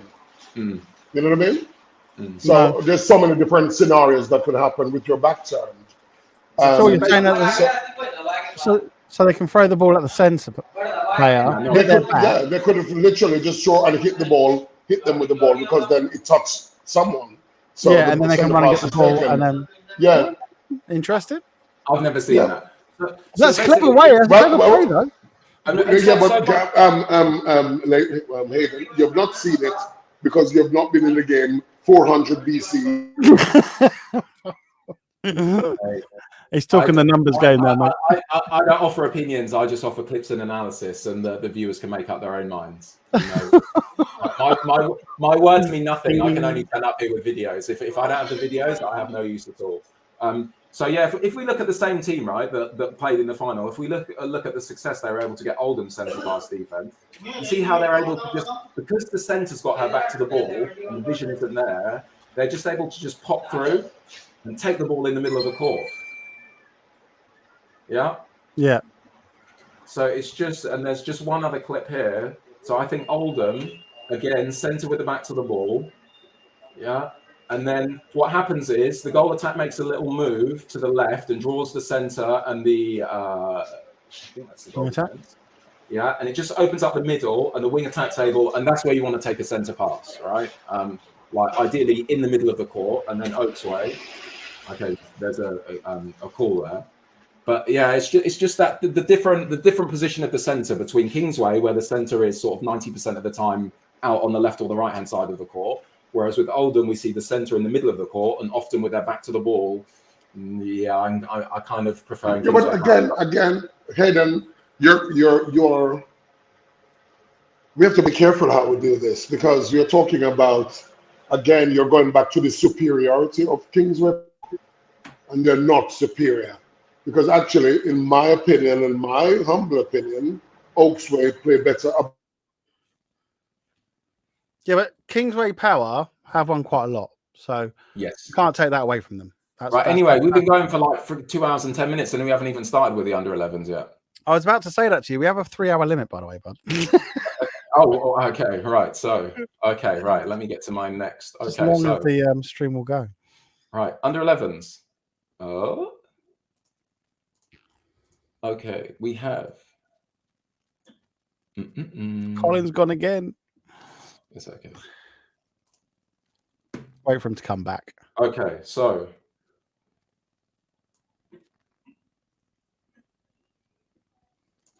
yeah, this was a very good finish.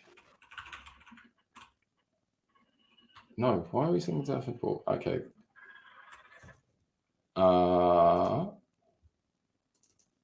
Okay, this is what we want. All right. Okay, excellent. So we've got some nice finishes from the group stage. Final minute here. Watson Park against Sutton Town.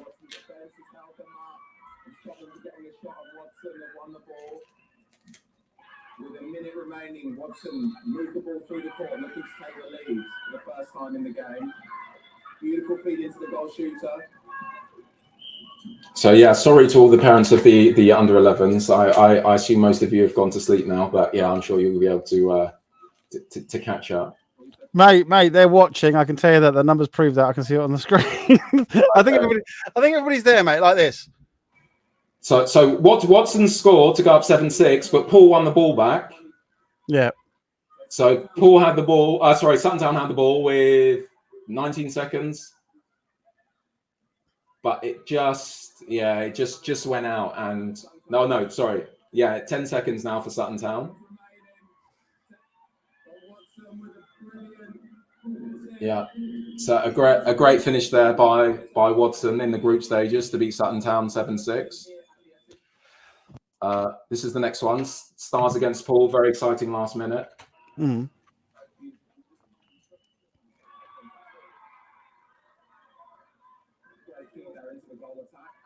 So yeah, Paul level it up, 6-all, minute to go.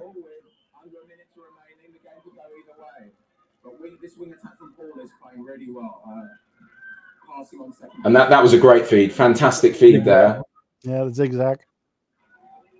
Yeah, and I think at the second attempt. So Can I add, if you can just rewind a little bit there? I like to say this about the players, by the way, in all age groups. Yes. I am astounded, and literally, like, their balance. That was a terrific feed. Like when they catch the ball and they're right on the line, and they literally use all. I don't know. They use some dark art, not dark arts. They use some white. I don't know, bright arts or whatever, where they use the inner strength of the core to bring it, back into play, so to speak, before just stop it from going out. It's amazing. So yeah, but this is a brilliant feed by the Paul Centre. Amazing feed for an 11-yard goal. Yeah. So Stars with the ball after they score. 30 seconds remaining. Oh, great interception. And that's an excellent pass as well. I love that two-handed overhead, especially when they're like 11 and 10 and they throw it like that. But unfortunately,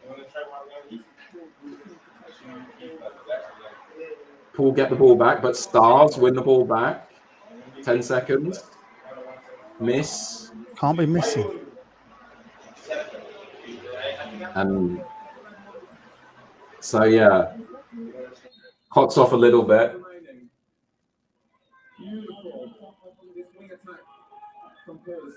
But so Paul then had a chance to win it, but they were just off, and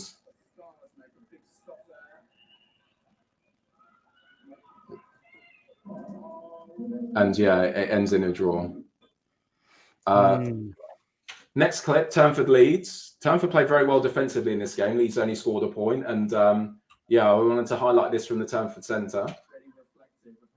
She makes a little mistake here and gets called for the replay. But then we talk about reacting. Fantastic reaction. Yeah, so that was a fantastic play by the Turnford centre to recover the ball after making an error. Yeah. Right. Okay. And right, so we will go to some more stuff from the group stages. So, and basically, right. So I've got some stats from the tournament. Go on. Is this the under 11s? Yeah. Was it Kingsway Power under 11s, the most dominant netball team in the country? In 76 minutes, they scored 81 points. They conceded 17 points. They're scoring on average 1 point every 56 seconds, and they're conceding. It takes 4.5 minutes to score 1 goal against them. Right. They lost the ball 40 times over the whole tournament, and out of the 40 times they lost it, they won it back 35 times.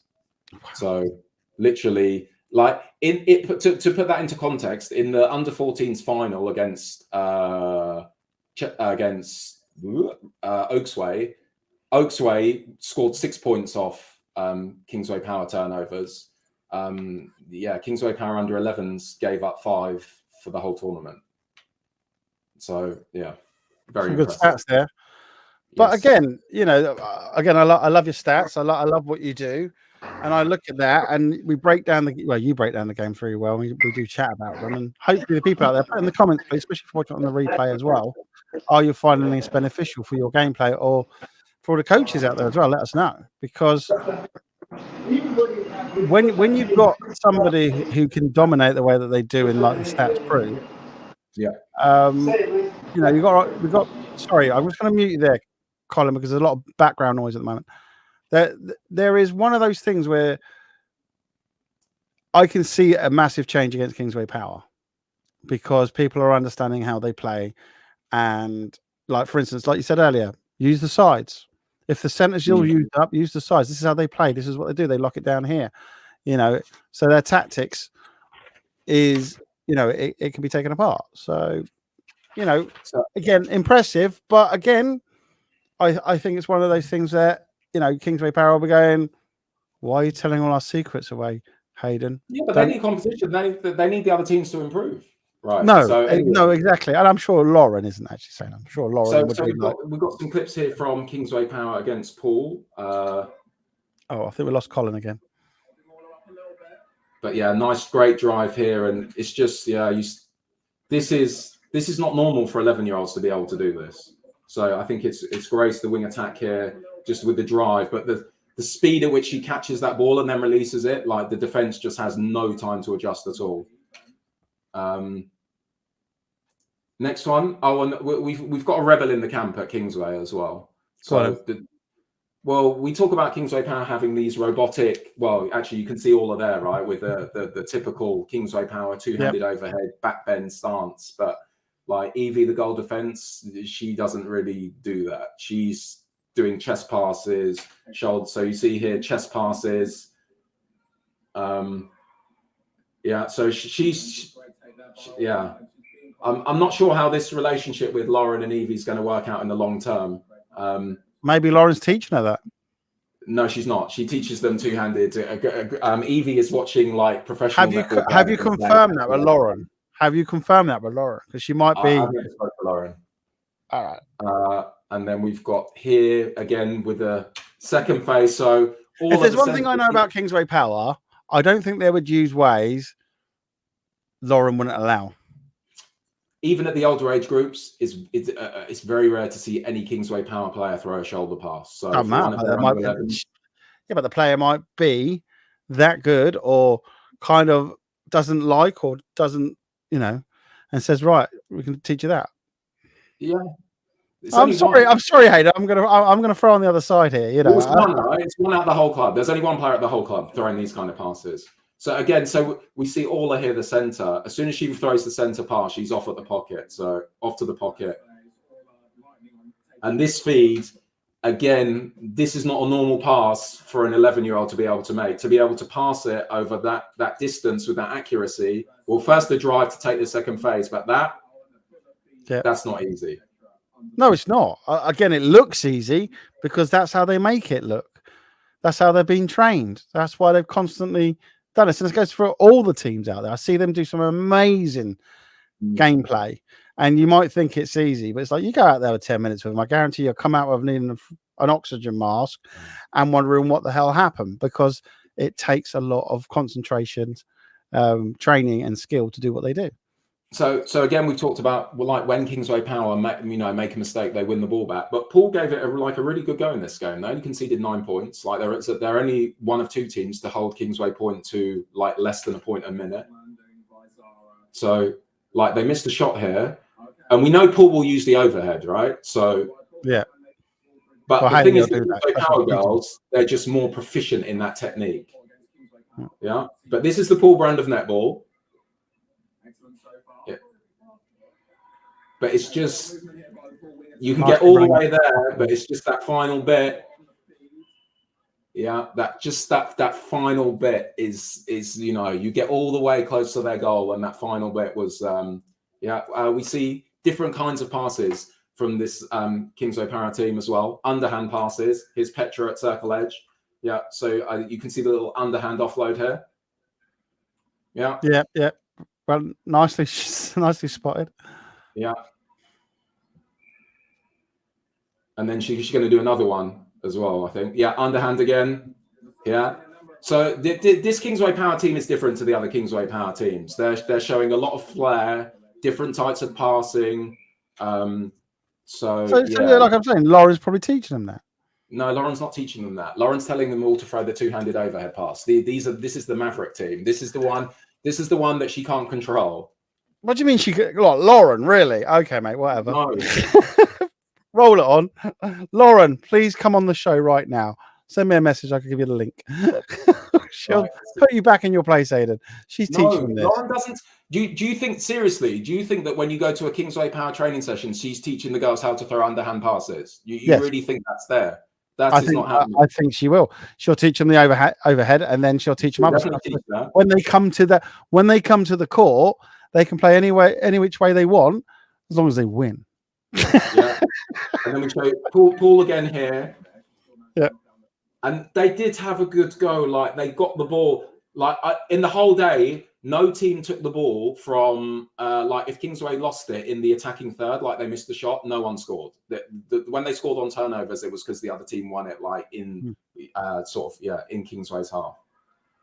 So it's just that they've had a couple there, right, where just that last feed, they can't quite get it, can't quite nail that last part to score. But yeah, and then you've got Evie here. This is a rare pass. So Evie's right-handed. She's throwing left-handed shoulder passes. Right. Yeah. Okay. Yep. She's right-handed. I have confirmed that she's right-handed, but like this, she's throwing that pass with her weak hand. Even at a professional level, at international level, is very rare that you see that in a game. So this is the Maverick team, and then again, yeah. Do you like that? How do you like that pass, Martin? Try it again. Okay. Yeah. What about that? Yeah, underhand. Yeah. You really think that when these girls go to practice that Lauren is teaching them to pass like that? Yep. There is no netball coach in the country that is teaching any girl that pass. Yeah? I disagree. This team is just different gravy. Yeah. So. Well, look, Hayden, we've spent many hours, and that literally is many hours because we've done this review show that should have finished about 2 months ago. Yeah. We've been continuous on with all this analytics that you're doing. Okay. She's going to have to pull something out of the hat because I don't care what Kingsway Power say or anybody else says. Kingsway Power's stance on the game is weakening, and they need to bring something new to the game because everybody's learning, thanks to you. Yeah. And the FBL Broadcasting and the ENG, what we do, we show, we analyze, and we present. Now, yeah, I mate, have that conversation with Lauren tomorrow. Phone her up, and then you can phone me later and apologize because I'm right. Lauren is not teaching. No netball coach in the country is teaching their girls to throw underhanded passes. This is the Maverick team. This is the team that if they were doing what they're not supposed to do, Lauren wouldn't have them in the team. Well, as long as it's successell. I'll tell you what, if I was Lauren, I would tell you I'm not teaching them that, and then they're just doing it like you say, Maverick style. But hell, I would be teaching them, because I tell you what, to win any game, you've got to play outside the box, and that play is amazing. Right. And if you don't think they've been taught or even allowed to do that, it's a bit like the Brazilian player, isn't it? How amazing they can in their freestyle play. And when they're winning up a few points, a few goals, they just start showing all the flair. And that's what you're getting with Kingsway Power. And you get this with other teams as well, by the way. When they're up, they start to do, and I noticed this with the live streaming. I noticed there's some of their play actually changes from what their structured sort of way is, where they get a bit, as I say, Brazilian with their play. Right, where's Colin? So that's I don't know. He's obviously in that coffee shop or something. And Colin's in the coffee shop, and we're now going to be talking about Shan against Leeds in the quarterfinals. So one thing we notice, right, when you watch Kingsway Power throw the ball, it's the two-handed overhead, except Evie, and it's very low and flat. So if we, so this all comes back to part. Yeah, right. So when we're dealing with under 11s, right, it's very hard to do all the analysis and all that kind of stuff, the structure of the centre pass, because these girls are really only just beginning their journey into sort of having regional and national tournaments. And without ENG, they wouldn't have national level tournaments, right? So we have to bear that in mind. So when you look at all the other teams, it's like how 11-year-olds will play netball. They do some amazing stuff. They make mistakes. They're learning. Yeah, they're learning, but it's just that those Kingsway Power under 11s are so mature at that age that they've outscored the opposition basically 5-1. So yeah, this is from the quarterfinal. So one thing you notice here with Shan, and again, it's the passing technique, and I wish Colin was here, but these passes are a lot more loopy, and the girls hold the ball more at their waist or their chest, and it just gives. Yeah, can you just see how the ball's just floating a little bit more compared to Kingsway Power? Yeah, it's just a little bit more lofted, and it just gives the defenders a bit more chance to get underneath it. Yeah, right. So again, what we said with the two-handed overhead is the younger they are, the more security and reliability you will get by having two hands on the ball. So when we look at Leeds now, on the ball and their passing technique, it's very much short, sharp, flatter. And so this was considered an upset because Shan performed very well in the group stages. Right. So that was a nice move from Leeds, but this is a nice, great centre pass from Shan coming up. Yeah, but again, the ball's just slightly more lofted. Yeah, I see that now. Yeah. Do you know what I think? Yeah.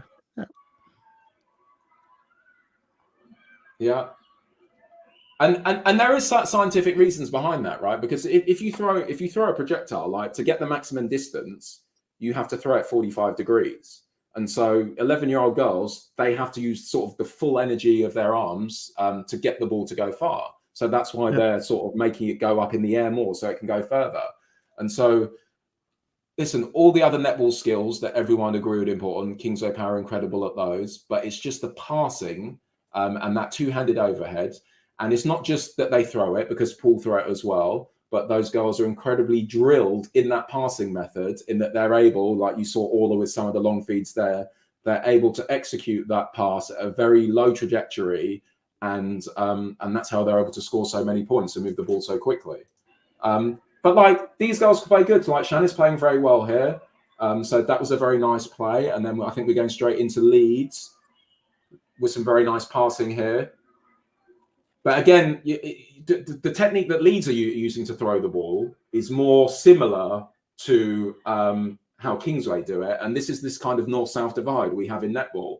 And when you watch the younger age groups at under 11s and under 12s, it really shows up. When we watch the under 14s, we can see a team like Oaksway that is not really using their pass that much can reach a national final. But these younger age groups, I believe that unless you throw this two-handed overhead pass, you are not able to compete to your highest potential. Agreed. So I can't deny it. there is, you know, this is another skill in the box that you need. You need and this is really nice by Leeds as well. The way they move the ball around here, it's like very, very impressive. Yeah. Yeah, that's a beautiful swing across the circle, the vision and the pass. And yeah, it's, really, Leeds have made sort of 7 or 8 good passes here to score this goal. And the Shan defenders haven't really been anywhere near the ball. So that's almost a perfect play from the centre pass. And this was a high quality game. So that's a good pass, but this is more typical of what you will see from girls in the south of England compared to the north of England. Right. Right. When they want to throw the ball long, like here, to get the distance, the ball is in the air more compared to when we see a Leeds or a Kingsway. But because the ball's in the air longer, it does give the defence time to sort of get underneath it and potentially get a tip or an interception. But that's an excellent pass on time. And then I think there's a slight, Shan recover the ball. And eventually get the rebound, and Camille scores. But Leeds did win this quarter-final. Going to show a couple of nice passages of play here from Leeds. So, and you remember Colin was talking about like the 3 overs, what we saw from Kingsway Power. Like Shan used them as well to great effect. So you see the 3 over here, but the Leeds player just manages to just find a hole in it.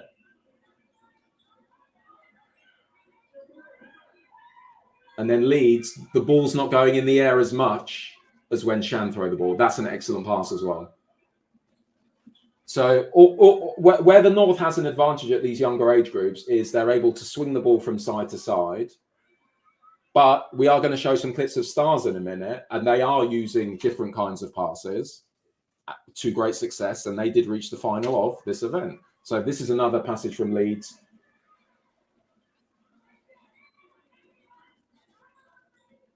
Yeah, slight tip there from Shan.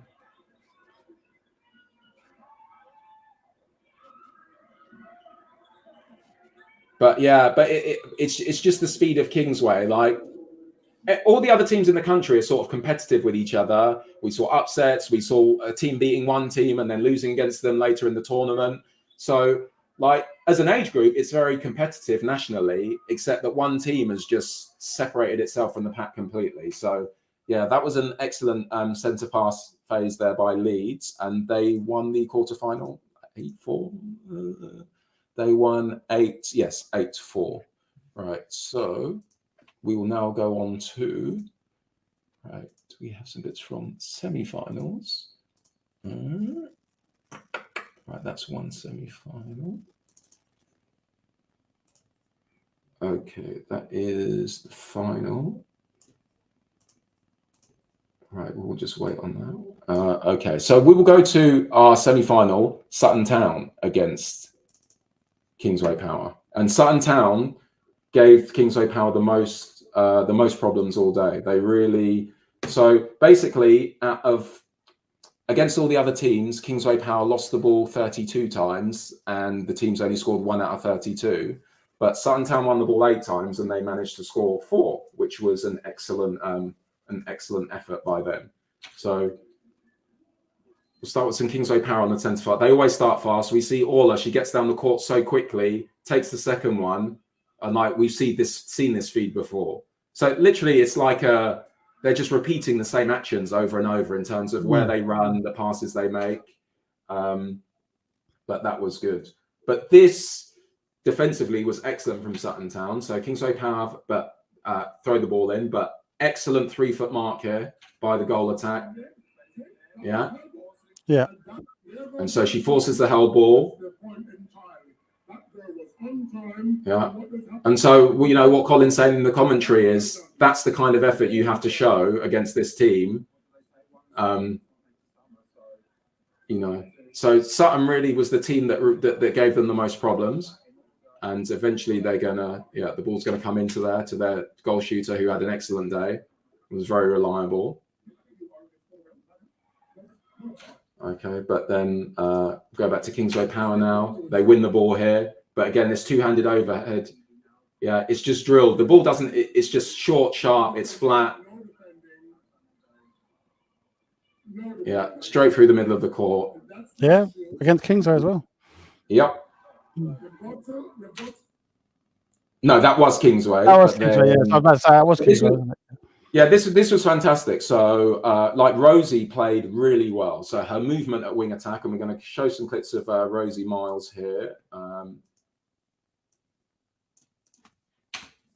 So yeah, she was so busy. So if we see Rosie here on the left of our screen, she was like working tirelessly to get open and try and get the ball. So she goes to the right now, change of direction.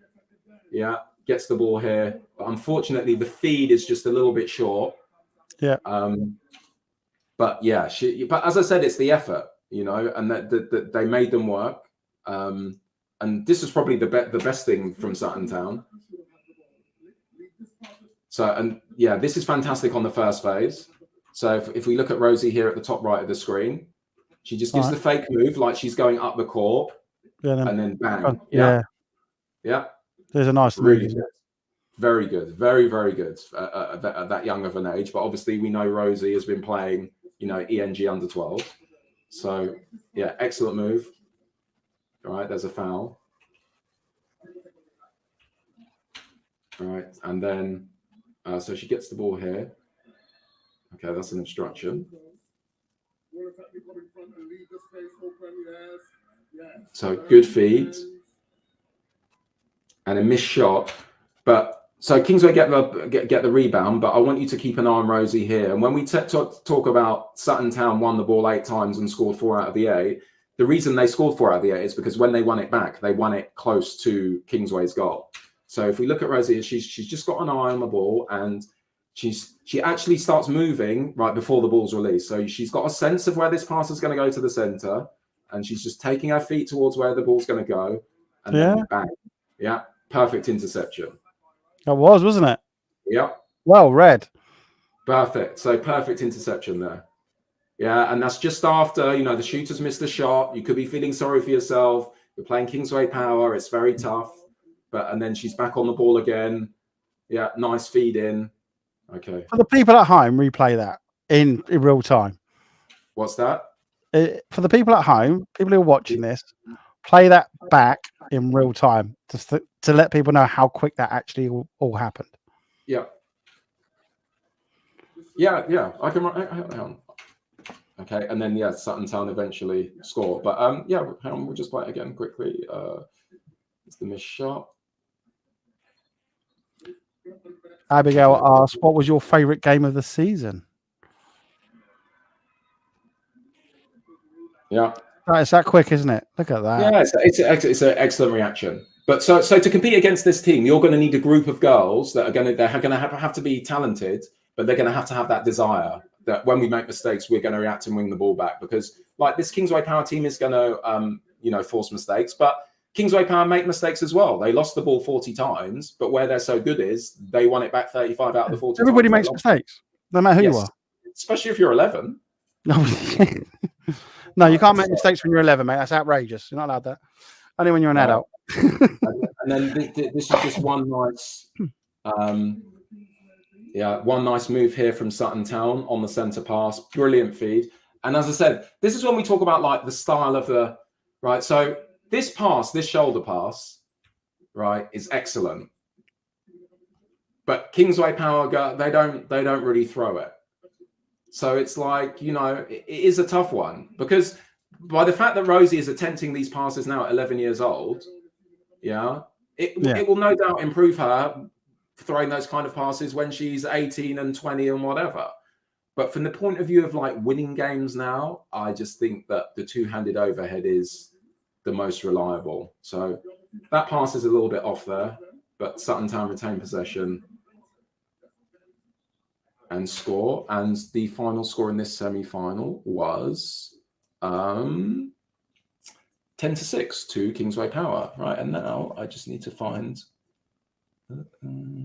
the other semi-final. Okay. There we have it, the other semi-final. So this was the second semi-final, Leeds against Stars. So we have some clips from that semi-final. And again, we're going to see typical Stars, wide variety of different passing types. So we see a chest pass here. Then the two-handed overhead. But yeah, chest.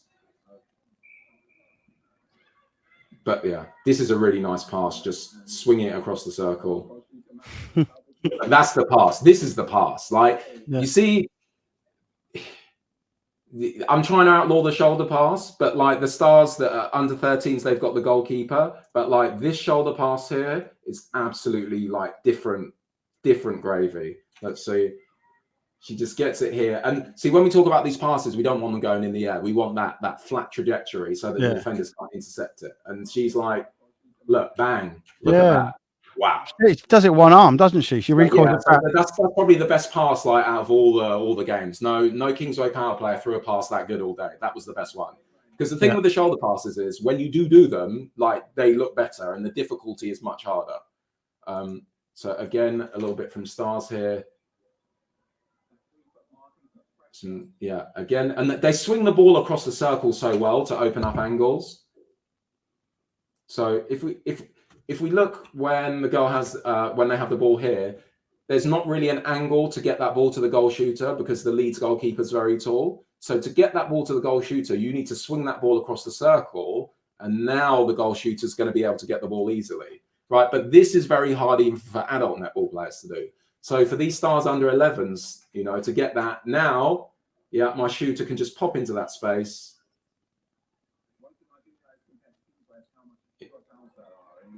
And score, you're going to say, but as you didn't have. They get the little rebounds and they score. So, as I said, the different netball clubs have different styles. I don't think that there's much argument with the fact that the two-handed overhead is the most efficient style of passing. But where the argument is will having all these guys throw these different types of passes at a young age mean that when they're older, they're going to be more familiar with the passes, right? And they're going to be able to execute them better at 13, 14, 15. Because we don't really see, like Kingsway Power under 15s, throw a lot of shoulder passes. So we see Leeds on attack here now. And again, different passing style, more of the northern style. Yeah, but like this is excellent. Short, sharp, flat. An excellent lunge there from the goal. I think that's a goal attack or goal shooter. Yeah. So that's perfect off the centre pass. But then we go straight back to Stars. And that's a perfect feed, So again, it's not like Stars don't allow the two-handed overhead. It's just that they encourage their girls to throw like every different type of pass there is. But this is the pass. Yeah. This is the pass. And it needs to be a little bit lofted because the defender's there with their arms up. But this is the pass that the most successful teams are sort of under 11s and under 12s are able to execute. But again, a nice feed there, nice touch on the pass from the Star Centre. And get the rebound and score. So that was the semi-final. I think what was the final score? Stars won 10-7. So Stars had to play Kingsway Power again in the final. And this is where I was getting into arguments with Colin, and Richard was putting up clips on Facebook. Okay. So we get to the final here.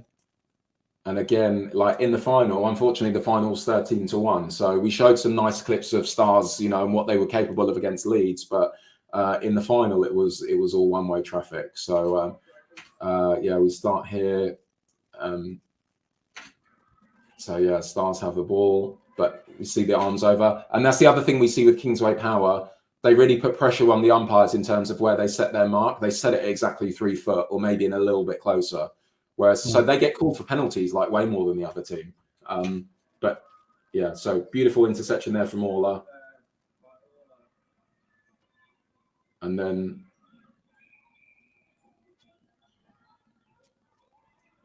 and I said, this is the textbook form. So if you were going to say, how do you throw this pass?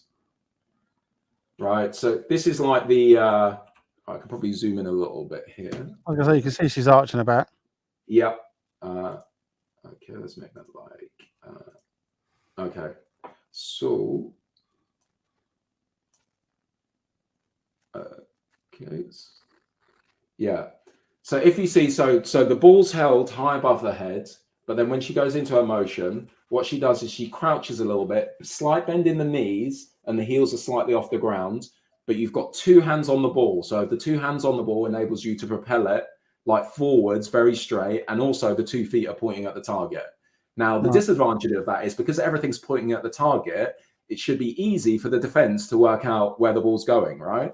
But the problem is the ball moves so quickly, that the defense is not able to react in time. So this is like the from Grace, the wing attack. But and if you look at the trajectory of this ball as well, and the thing is, this is using like a lot of muscle groups. So it's using her abs, it's using her back muscles, it's using her triceps, and the little bend and raising the ankles off the ground is using her calf muscles as well. So there is no wasted motion in this pass. Like every movement in her body is going towards propelling this ball forward in a low, flat way. And she's got to get it past 2 defenders there, because the front one's got the arms over and jumping, and this defender at the back here is pretty close to the ball. But because that ball is just drilled, no chance. And so that's the pass that really they should be teaching every sort of 9, 10, 11, 12-year-old in the country to throw and execute it. So that technique that Grace has shown there, but that pass doesn't exist in the netball textbooks. They don't teach it, right? So it's amazing. So what Lauren's done with Kingsway Power, it's kind of a money ball thing. She's found an efficiency where she can get her girls to throw those passes, not just throw them and throw them Paul well. uses the same technique. So it's not just Lauren on her own. So, but Paul has 200,000 people and not much of a netball culture. But if you have someone like Lauren in Manchester and the northwest of England, which is traditionally the most sort of netball crazy market in the country, you've got big population in Manchester and she's operating the most efficient style, then you're going to have national champions at under 11s, 12s, 13s, 14s, etc. Yeah, but you're just going on about the style of play of the overhead pass. That's what I'm saying, is that Paul does that at the young age as well. So and then they all need to start adopting it. That's what you're basically saying. And then you see it there the way. I think next season we're going to see a lot of teams using that in their play, north and south. So we just go back to the centre pass here, but it's just the speed of the movement. And you see the little hitch from the wing attack there, Grace, as well. She just showed us her passing technique. But what she's done, she's driven here. Just a little stop and go. Stop, go. Yeah, I'm gone. Second phase. And then they just swing the ball across the circle. And it's, they're doing stuff that it looks like 14-year-olds would struggle to do. Oh, over the last 2-3 seasons, I've seen so much change. And I will put it down to, the live stream, people being able to check it out. So anyway, we don't need to get this wrapped up because we've got 12 minutes before your stream gets cut off. So Kingsway Power win the ball. And it's like a jailbreak. They're all running out of the prison, getting forward as quickly as possible, getting, and that's a nice feed there from Grace. So, and Colin's getting very angry with me in commentary at this point. I wonder why that is. Here's a quick. We'll see Ola again. So literally, and the thing with Ola, as soon as she releases the ball, she's off. So as soon as she releases it, she's gone.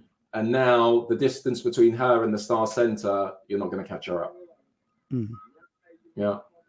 3 passes. Okay, little reset there.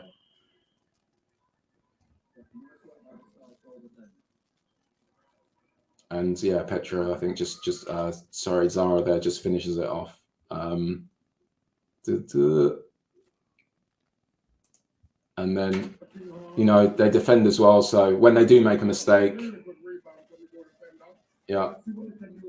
so Stars have got the ball. But again, we see that quick reaction on defense, little tip here, nearly get it back.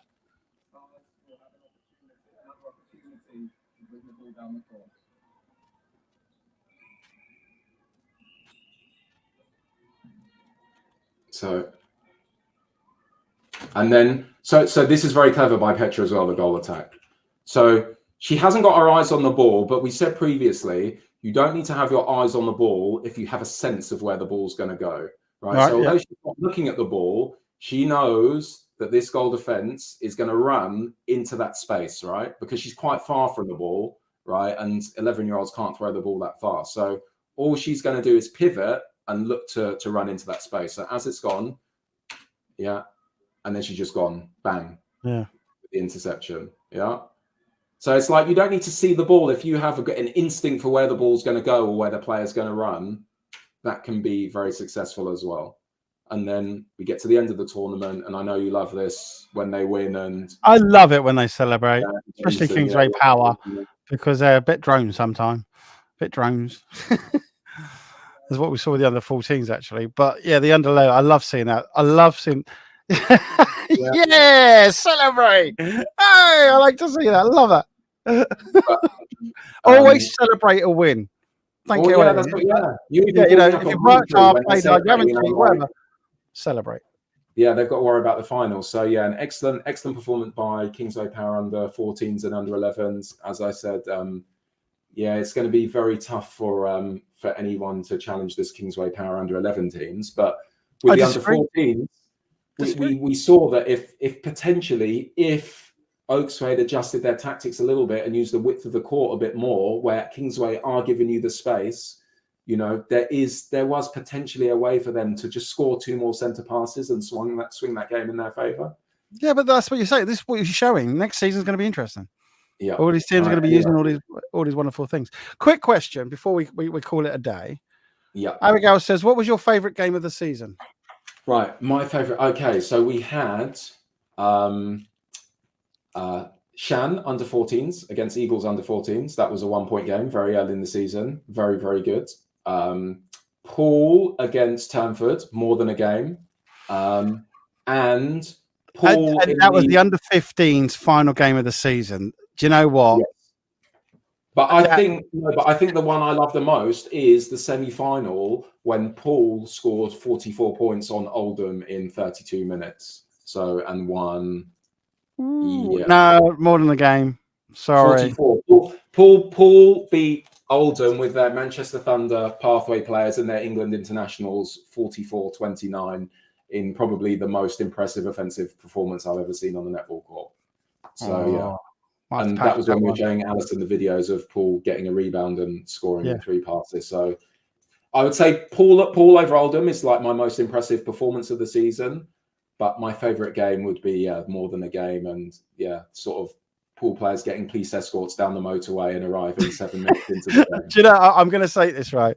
There was obviously issues with players having to play in other tournaments. Right, a parent was looking at getting a helicopter, but it was very expensive. But also the other question was, what would be your one piece of advice to the girls to improve next season? To improve, well, see, and here's the thing. I know what the answer is. I know what the answer is. But see, we've talked about this overhead pass, but girls watch these live streams, and I've got girls in the south of England at big netball clubs coming to me saying they'd like to throw that pass. When they hold the ball with 2 hands, it feels more comfortable and safer to them. But the coaches or the head of the club will not let them hold the ball above their head. So we still have a situation where at many clubs in the south of England, the most efficient pass for a 10, 11, 12-year-old girl to throw is outlawed, right? And I've also had coaches of girls at under 11s and under 12s saying they would like their girls to throw that pass, but the head of the netball club says, no, we're not going to allow our girls to throw that pass. Whoa. Yes. So you talk about teams are going to adopt it. Some teams will. And so we shall see. So yeah, but then again, I've also stated if again, it's up to the team, it's up to the coach, up to the whoever owns it, the club or whatever. If that's the decision they want to make, then you've got to show how to defend against it and change it and turn it around. They do. Like Collins under 12 girls when they played Kingsway Power under 12s in the semi-final. They won the ball like 20 times in the first 3 quarters. Like they won the ball 20 times in 24 minutes. But they won it 20 times. They only scored 3 out of 20. So because when they're winning the ball, they're doing all these like small sort of chest passes and shoulder passes, which aren't as efficient as this. So, my advice would be Well, first piece of advice, use the two-handed overhead, especially if you're 12 or younger. Second piece of advice would be centers. Don't line up in the middle of the court. Line up in the side of the court, like how Kingsway Power do, so that you can actually see everything that's happening and you're going to be able to react much better. So, yeah, that's my 2 pieces of advice. Centers on the side of the court and overhead passes. So are we going to revisit next week for the under-14s then? Because you only got to do your under 11. Yeah, sure. Well, it looks like it's going to be the only way because we've run out of time. So, yeah, we'll revisit this next week. Again, it will and should be the last show of the review show. But thank you all for watching. Please, have you got an Instagram? I have my social sorted now at 2overhead. So TWO overhead. Maybe put that in the comments for people if you don't mind, sir, so that they can pick up on that and follow you in all your wonderful. Well, what social networks are you on? You're on Instagram, the Twitter. I've got the Twitter and Facebook going at the moment. I'll get the rest of not Instagram nor YouTube though. Yeah. No, I'm going to put some longer stuff on YouTube. So I will. It's just getting the time right. We've got a World Cup. I've got to head to Cape Town in about like 3 weeks. So yeah. Okay. All right then. Okay, everybody. Thanks for watching. Please let us know in the comments, especially for watching on the replay. Do put in the comments. We will check it and we will answer questions, especially Hayden. I know how addicted he is to his analysis and defending his realm. And thanks for watching, everybody. And we look forward to seeing you again probably next week. Thank you very much. All right. Yeah. Bye. Bye.